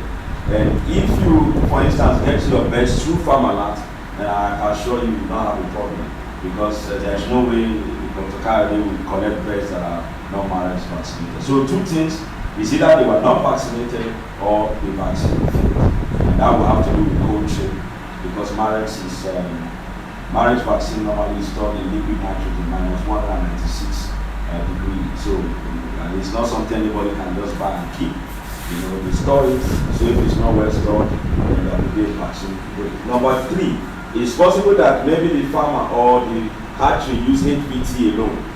For marriage, you have to do HPT plus response. So if they did HPT alone, there's a possibility that there was not enough cover, for the field virus. So that life made easy, Dr. Kayode is here, he can cover that aspect for you. On phthalitis, you cannot know some of all these things because I'm speaking veterinary languages. But I'm just mentioning these two because these are the simplest things. When you take a day or two, turn it upside down, look at the navel area. If it's wet or the navel is sticking out, drop it. If you turn to the vent, it's wet, drop it. I've just told you two things that are, any layman. So for people like you, you can know without being a vet. But for deeper level of screening, I'm sure Farmalert in the course of this training will do one or two things to enlighten you. I don't know if I've answered your question. All right. Yes, sir. Your second slide is very good. Diagnosing, there is the serological monitoring. It shows there is issues like RT-PCR. What does that mean? Okay, RT-PCR-PCR, real-time PCR is I would have shown you if I brought a card, but I promise you when you come for that training, bring up this question. I will show you what an FTA card looks like, and I will talk to you about PCR. It's just a diagnostic procedure. You can use that to do to know the state, the health state of your birds. Take for instance, your birds are sick. You have given gentamicin, it didn't work. You did doxygen, it did not work. You have even injected doxytetracycline, it didn't work. The nice thing to do is to take a blood sample and run serology. 21st century, this is the best thing to do. I know we are not yet there. We would have done blood count, take blood sample and do serology before you do any treatment. This is the standard, but we are not yet there, but we are getting there. Yes, sir. Regarding the digital aspect, you said something about use of application for record purposes and all that. Can you recommend any application use for that? That you can use app. You cannot run through academy in Farmalert and something will not be said. So just, you don't have any problem. Before this academy we are over, you will be exposed to one or two apps that will better the lot of your farm. Do I have another hand there? Yeah. Yes, out of the first slide, I think I would probably have number 4 to be number 1. Okay. We talked about being a focused farmer. And I think prior to all these activities, we should have focus. Farmalert Academy did start just, probably the vet work, whatever. There should be a focus. And that's why most times, you talked about that, the guy who's the richest farmer in the world now, he stayed. There will be quarrel, don't like marriage. This is not in Jesus' name, there will be quarrel, there will be fights. there will be a lot of contention. But the focus is not there. You use the word that is normal for grandmothers just to keep them busy, which is beautiful. But if one is not looking beyond where we are now, why am I into farming? I think that we should be asking ourselves, why am I into farming? You look up, you look down, what am I eating now? What are my goals? What am I saying? What are my dreams? Okay, dreams, projected dreams. 4 or 5 years, talk about, I saw one long term, mid-term, long term. There should be, someone asked me a question sometime back, what are my retirement? I said, I'll work until I die. What is retirement? What do you want to retire to? When do you want to start retirement? What I'm doing now is part of my retirement plans. I don't have to wait for a child when he's X, Y, Z, okay, remember, I trained you. No. The idea is, if we have focus, I think we will do better. If we have dreams, because most of the questions should be, why are you living? If I ask you now, Sam, why are you living? Why are you doing what you do? Why are you engaged? This is not a momentum that have kept you. I'm not just speaking because you can speak. I guess you have intentions. You just want things to work. So I think if this academy could speak more on that issue of focus, not to come and say we are fully funded, money has been paid, now have certificate. We have gone through all those. At the end, we want to see productivity. I'm not saying 10 years going to 10,000 layers, no. But I want to see steady growth. People are getting matured. And we cannot pick somebody from 2021 academy and say, please go and teach somebody in Kenya, somebody in Abuja to represent what you have learned. Not just speaking theory and opening book. And you speak experience and go beyond us. Thank you so much for that contribution. Focus is very key. Thank you, sir, for your presentation. I just want to ask a little bit. I want you to expatiate on something that was. I want to know the relationship between E. coli, Newcastle disease, and CRD. Because I think, particularly CRD and Newcastle are the major challenges to face. For broilers, almost all sets of broilers are always the experience of CRD. For layers, I beg to disagree with that. For me, with the experience that I have, eaten ones I have around, that is what I'm saying. So, and I read about, I read something somewhere about E. coli to be the basis of most of these things. I don't really understand. Okay. I will answer this way. E. coli is an opportunistic organism. It's not a surprise if you have certain disease and they always say, we saw E. coli. E. coli is opportunistic. Once there's a break, and you have a conducive atmosphere for E. coli to step in. If you have a bad water source and you start taking the coliform, you have to end up incriminating E. coli somewhere along the line. That is E. coli.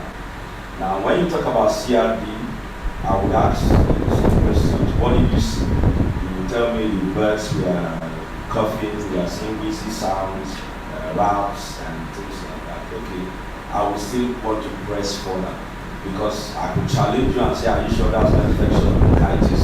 That's a respiratory oriented disease too. So when we run through this academy, we will take it a little deeper more so that you are able to recognize.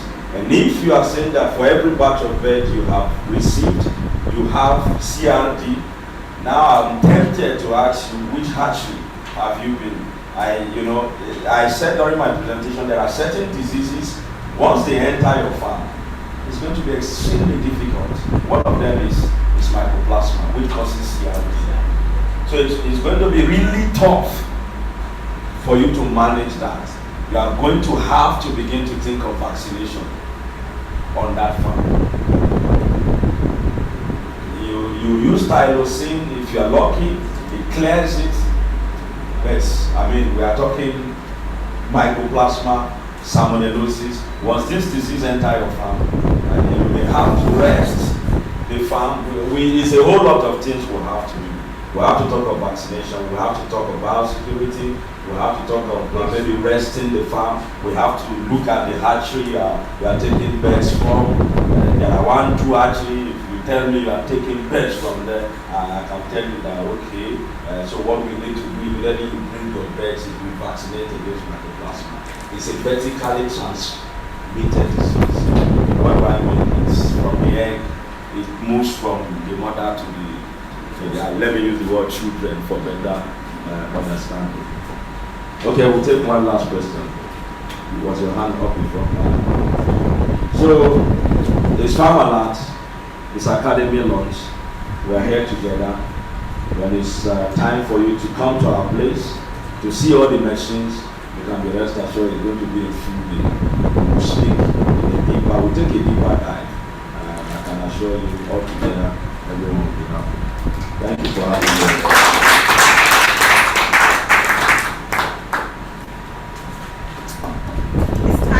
To launch. We are 8 weeks now. What shape are we thinking? Okay, all right. So,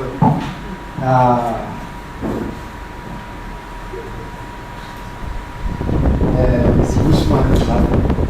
All right. So, no, I saw it, and I'm glad you're here. We're giving a little background about why we're doing what we're doing, right?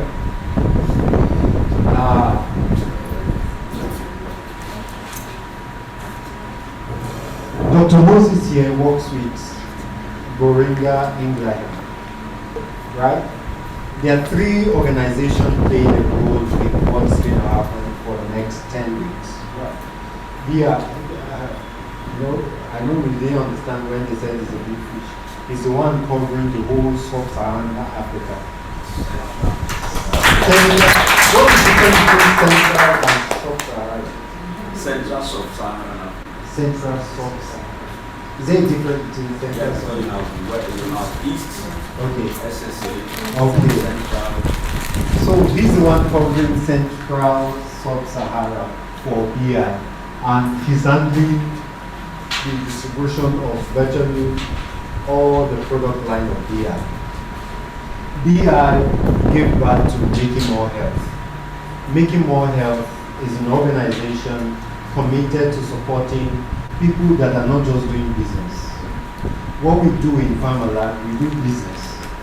We do social work too.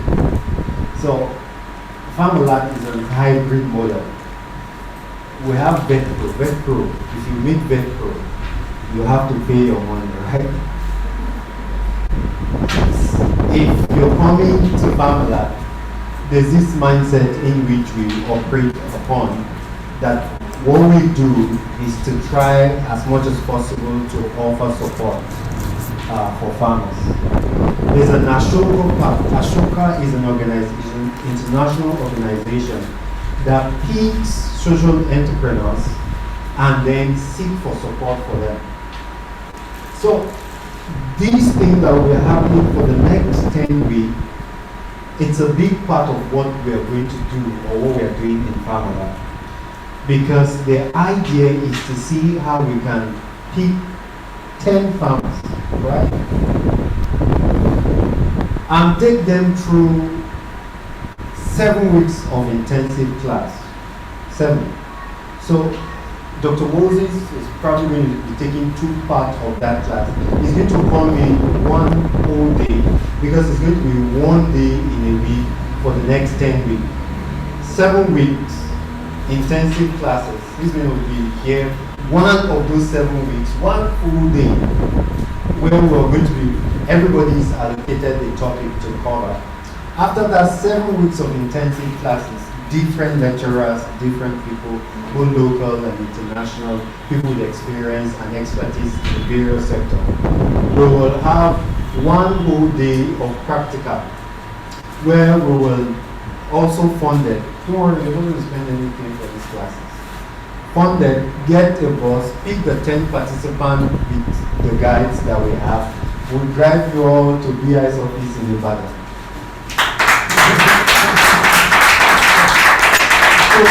Then you will see the best of equipment.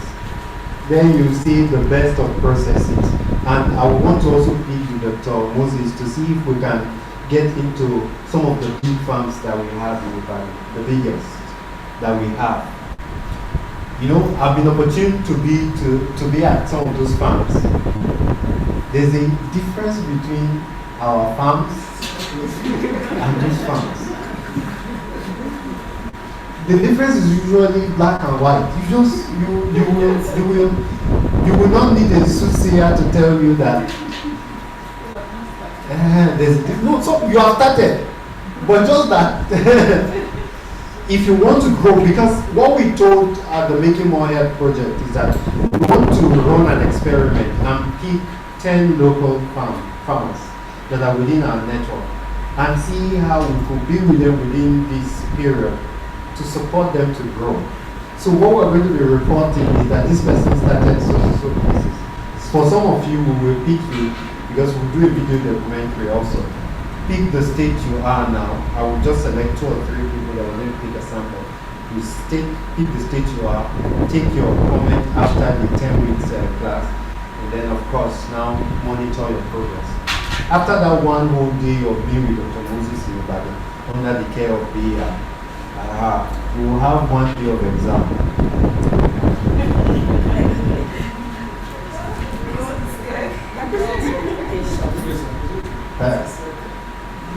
But meanwhile, if you come for the next day's class, you will do a continuous assessment of the previous class, right? So that at least it can be fresh. Then we'll have 1 whole day of, I will be on later. There's no talking, right? After that, we will give your papers to whoever is going to mark. For most, I think the lecturers themselves. Then we will have 1 day of graduation ceremony. So at this time, we will also make it like this opening ceremony where people will connect online. You like the hybrid nature, right? Where people in different, I think Nasir is in Uganda. I'm not sure where Claire is, probably Germany or so. I think. Yeah? She's in Germany, yes. So we will have more people get involved, and then we will present to them that, look at the 10 people, and you can feel. Honestly, you can feel. We might start with 10 and we end up with 5. We will not, if you have F9, the pass mark is C. If you fail, we will not pass. But we will not make it academic. We'll make it a lot more practical because there will be videos. We have our video gadgets already said. There will be videos, there will be people who are going to get are not people who will share with you classroom experience. They will share with you practical experience because we're investing a lot in getting those people to come to this place and have a meeting with us. So that's a lowdown of the 10 weeks class. 7 weeks of intensive class with continuous assessment in between. 1 week, we spend the entire day in Ibadan under the guidance of Dr. Moses. Then the next time we will have exam. Then the last the 10th week, we will have our graduation ceremony. Do we have any questions? We will launch it formally now. Any questions regarding that? After this, the people who are already pre-selected will sit down. So we are also very flexible with what works for you. We have chosen Thursday. If together as a class we discover that Thursday won't work for us, we can choose this particular day. We cannot switch the days to ensure consistency, but we'll choose a particular day of the week that will be chance, and you have to, if you know the chance, we can shift a class for another week. We are open to that, but we have to finish the 10 weeks between now and March. Because that's the time I'm expected to finish this pilot stage with MMH and submit. So whatever we have to do, because I know in December we all want to travel, right? So we can allow that last 2 weeks in December to fly and resume the 2nd or 3rd week in January. It's all open to us. It's not like you have to come. Once 10 of us will agree, we'll be done with it. Let me just answer 1 or 2 questions, then we'll enter into the formal launch. The formal launch is simple. We've shared t-shirt, right? Some of us will have to wear this t-shirt. Okay. We've selected family. Participants already. Yeah, we So we are selected. launching today. If you have not gotten, probably you're not selected. But again, I think some people are already breaking some of our rules. So we have an opportunity in this meeting to still grab people to make it 10. But you have to. That's it. So, is there any question regarding this 10 minutes class? Online. So we are giving allowance for just in case the person to teach us or to train us is not chance. Like Mrs. Josephine today, she was supposed to be here physically. I was looking forward to because of the photo op, right? We need to take pictures, but she's not chance, and she was able to deliver her class online. I'm not sure if we should permit that for students. For special students. If there's a special thing, then we can accommodate, but that's really very important. Let's do it on. So, how many people have t-shirts? Okay, you need to do that. Alright, so if there are no questions, ladies and gentlemen, today we are launching 2 big projects. The first is the Farmalert Academy, which will very soon turn into a school depending on how this first pilot. I look forward to a time where we will build buildings specifically to train farmers nationwide.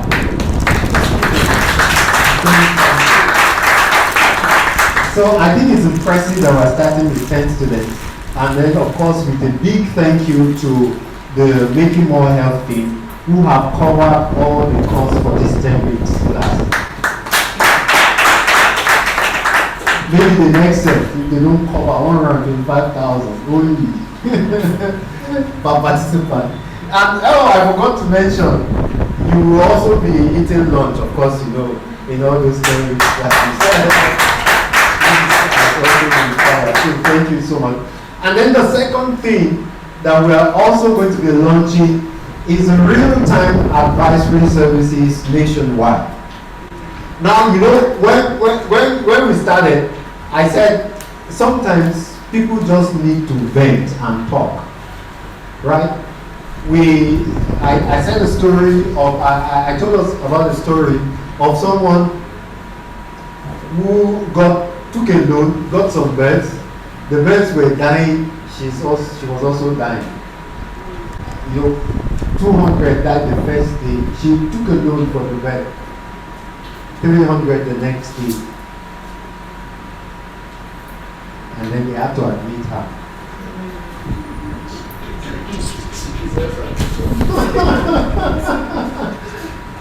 I also told us of a friend of mine who took Lapo loan, right? She had broilers and she didn't tell her husband that she was taking the loan. She couldn't meet up and then everything was eating her up. So I noticed she hasn't come to our premise for a while, and she was a close ally. So I called her, she said she wasn't sounding so well on the phone, and I went to pay her a visit. And she told me the headache she's having is starting from here. So she was literally breaking into pieces. And for a few conversations that we had, I said the first thing is to open up to your husband. Because the Lapo people were calling her, she was hiding from her husband. You know, it's a tough word, right? How long can you hide? Because you will be with your husband, your phone will ring, you have to excuse yourself out. The sneaking itself can make the headache to be something you don't want to cope with, right? So she spoke to her husband. Eventually, after a few quarrels, because your husband always quarrels, right? The husband paid and the headache disappeared. What happened was that sometimes people are in tough situations, they want to vent, they want to talk to someone. This project has also accommodated us adding 2 more experts to our team, hiring 2 more experts, a vet and then an animal scientist, right? That will constantly be on this line. You have any issue anywhere nationwide, you just want to vent. It's advisory. We are not going to solve it, but we can listen to you and tell you that it's going to work this way, it's not going to work this way. Take our advice, right? Without your help to any farmer. So that's going to be the second thing we are going to be launching. So the Farmalert Academy and the Farmalert Grass Project, real time live research. So can somebody just speak? Let's start with the Grass Project. Can somebody just speak up? Let's have our first call. Dr. Hart, you must not disappoint me.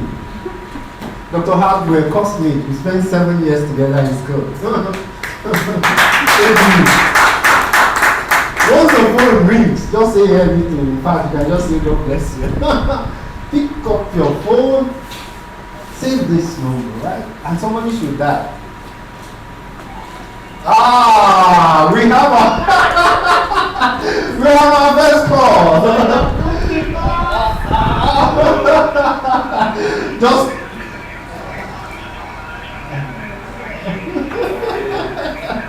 My name is Dr. Moses.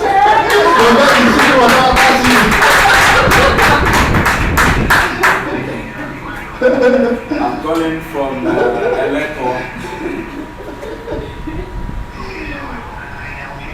where this call is to celebrate Farmalert. Thank you so much. Thank you. All right. I think we have launched that already. Thank you so much. So it's going to be available nationwide. We're going to spread the number. Somebody else is calling. You have entered work. Don't just ask for double money. Yo, please speak. All right. Just calling to congratulate you. So what we'll be doing all day, we have 2 people that will man the decks, picking up calls, talking to farmers, and then more importantly, we are also getting their details, knowing what farmers want, what questions they ask, what their concerns are. We're able to also organize the project around, especially if we have loads and loads of calls, and we're able to tell the people who is supporting us, these are farmers' concerns. We'll have logs. Every call that is made, there's a book, and we upload it also on the system, right? So we'll have loads and loads of farmers' data, and then more importantly, we're able to formulate things that the international community can come in. I believe if we have loads of companies of farmers, and we submit, BIA is a big company. They have money.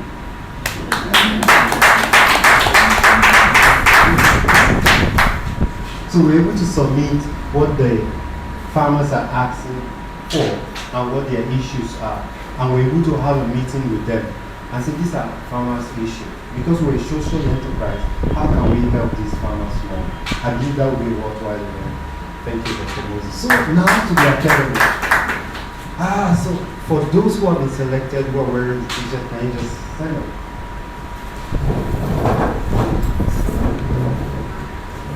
So we have 1, 2, 3, 4, 5, 6. We have 7 here. Okay, this way we have 8. So we're missing 2. Okay, I called Higo. She's the headmistress. What's the name, sir? Mr. Bakri.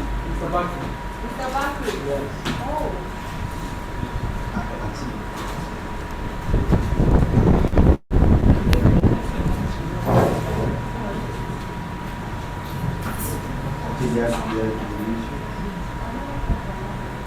Dr. Moses, this is a landmark for us in Farmalert, and the seed of the big vision we have towards the development and the training of farmers nationwide. Our facility can only take this much, we're looking forward that after this batch, we're going to increase it to 20. And then we're going to be to give us another house. But here are the list of the 10 farmers specifically, as a representative of BI. We want to seek your blessings and then your support to go ahead with this and see how far we can take them. So what I would just want us to do is probably, he is going to talk. I'm wishing that Ms. Josephine, has she disconnected? If she has disconnected. Yes, that's mine. If she has disconnected, then we'll have you just talk. Then we'll have them come outside. We will put a seat across. He's going to sit down in the middle. I will follow suit, and then of course the person who is with the anchor and one. So then we'll just take pictures and is that good enough? Then after this meeting we'll all meet and then get a timetable that suits everyone first. Is that fine? All right, thank you, Dr. Mazi.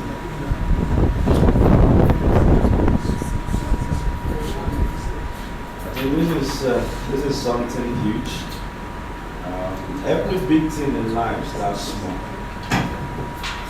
In my most recent presentation, I've just said that someone who started with 22 piglets today is the world's richest farmer. We are talking of just 29 years ago. Jack Ma retired some couple of years ago. It's amazing to me that he graduated in 1988. The man retired with a net worth of about 36 billion US dollars. You can sit down once it's done. Jack Ma tried a whole lot before he succeeded. 10 times he tried to enter Harvard University, 10 times he failed. I want you to follow me with this. He started 2 companies. He tried to start 2 different businesses at 2 different times. He failed. When KFC came to China, Jack Ma felt, after applying to about 30 companies and none taking him, he felt this is KFC, should be a walkover. There was room for 23 people. 24 applied. They absorbed 23. Jack Ma was not one of them. So in frustration, he decided he would join the police. You know how it is, if you can't do anything, you say, let me join the police. This is what he decided. They were going to take 4 people, 5 applied. Jack Ma was not one of them. What am I trying to say? Jack Ma was someone the world would tag a failure. For everything he tried in his life, he failed. So if there was a certificate for failure, Jack Ma had it. He started a teacher in 1988. He retired, I think, 2 years ago. He is the second richest man in China, 36 billion US dollars. For a man that failed almost at everything he ever tried in his life. Today we are starting something small, but I can assure you it's something that will grow. For 10 of us who are lucky to be selected, I'd like you to see this as an opportunity. I have given a lecture on the 21st century farmer. There is a lot to learn to change the level at which we are operating now. I was speaking somewhere last week in Edo State, and I told them a vehicle traveling at 110 kilometers per hour would take about 57 years, no, 157 years to get to the sun. If you enter a car now, you start the car and you are going at 110 kilometers per hour, you will arrive the sun in 157 years. But if a man stands on a beam of light and rides towards the sun on that beam of light, in 8 minutes and 20 seconds, the man will get to the sun. What is light? Light is knowledge. When you gain knowledge, you gain speed. When you gain knowledge, you redeem time. I want to challenge us in this note. For the 10 of us and to all others who are selected today, see this as a lifetime opportunity. You will gain knowledge in 7 weeks that will change your country. I am very sure of that.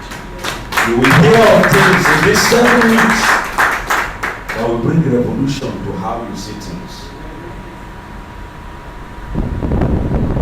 If you change the way you look at things, the things you look at will change.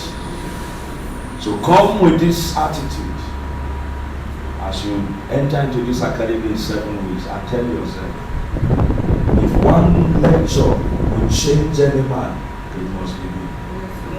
Take this lecture, like he said, not for theory, for the practicality of it. Take it, apply it. And let's see the devil. I will stop your farm from changing. Thank you very much. So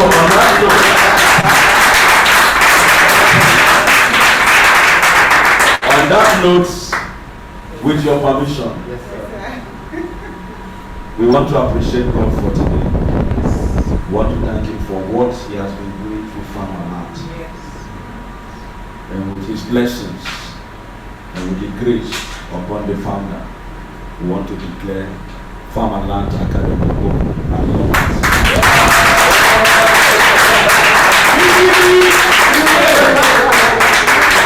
Okay, let's gather some energy to the we'll give 3 bosa to Dr. P. Let's go. Bosa! Bosa! Bosa! So you say one Christian, right? Alright, so I think we should just take some photo ops. And there's the whole house. We first call the people, the students. But just that we don't allow you to see them, so that near the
Of lectures from Boringa Ingham, we had from MMH, making more health. Mr. Nasiru Katuran spoke with us from Uganda, and then we had Mrs. Josephine Nzerem. She couldn't get to this place, so she had to talk to us from the traffic, and she had gone back. At this point, we'll be saying thank you for taking our time to be here today, and we hope to have more of this. Congratulations to the participants, and we hope to onboard like 1 or 2 more to round up the number. At this junction, we cannot have our food and stay blessed. Thank you very much. Thanks to Farmalert. Thank you for Ashoka. Thank you for making more health. Okay.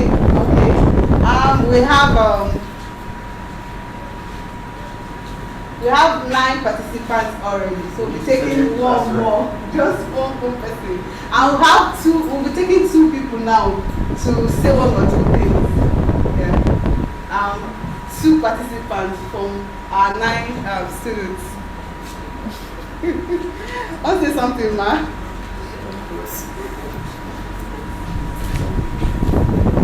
Good afternoon, everyone. Good afternoon. Apologies for coming late. I was actually disturbed by some VIO. They wanted me to get traffic, something for traffic that's speedometer or something, and I had to pay 75,000, which I didn't have.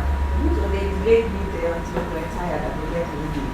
So I apologize for coming late.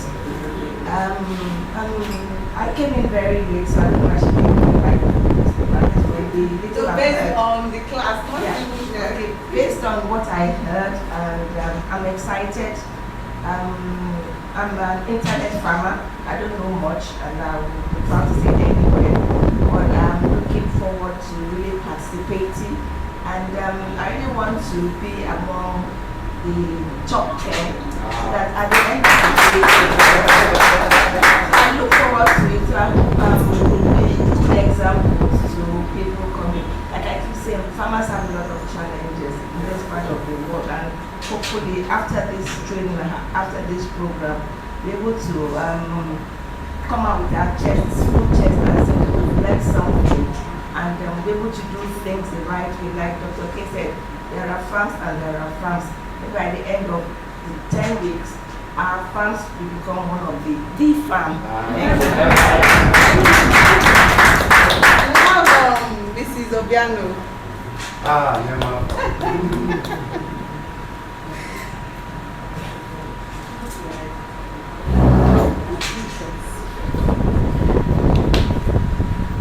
You've had Mrs. Ada all through, so please come through so that those online can see you. Okay. Good afternoon, everyone. Good afternoon. Okay, I And she's the one in this picture. Hello.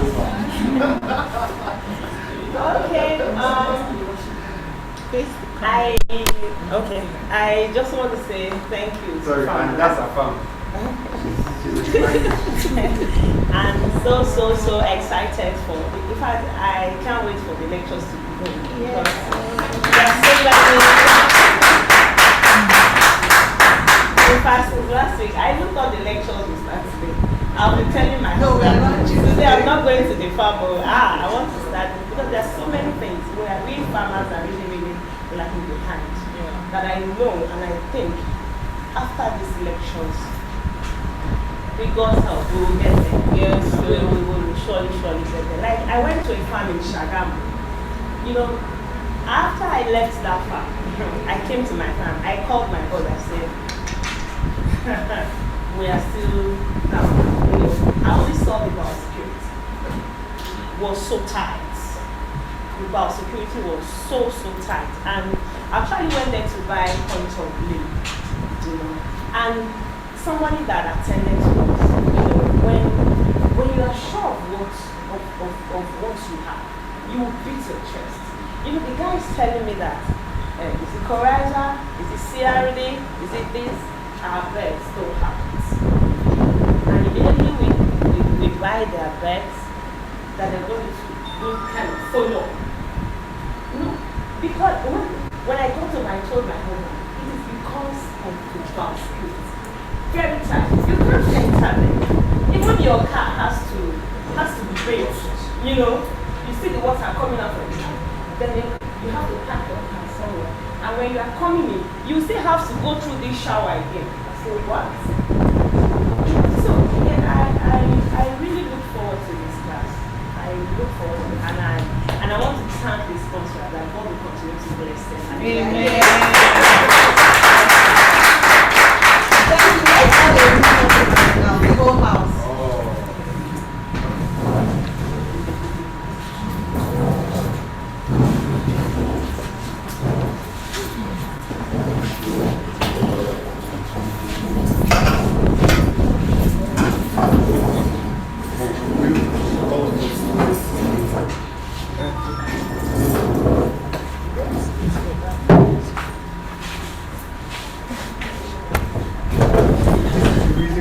select people for our meeting. And we have a small facility. And we know we cannot take more. But I think we're going to do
Thank you once again for taking time out to attend this lunch.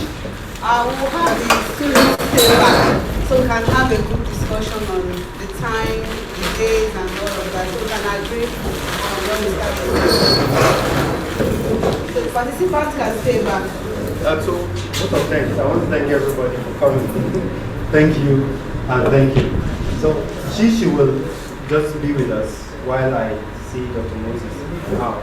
Then I think the basic thing is just to conclude on the modus operandi, what time of the what day of the week, and then 6 hours. That's the 6 hours, 9 to 3, 9 to 3. So that we're coming as maximum 9:30. Thank you.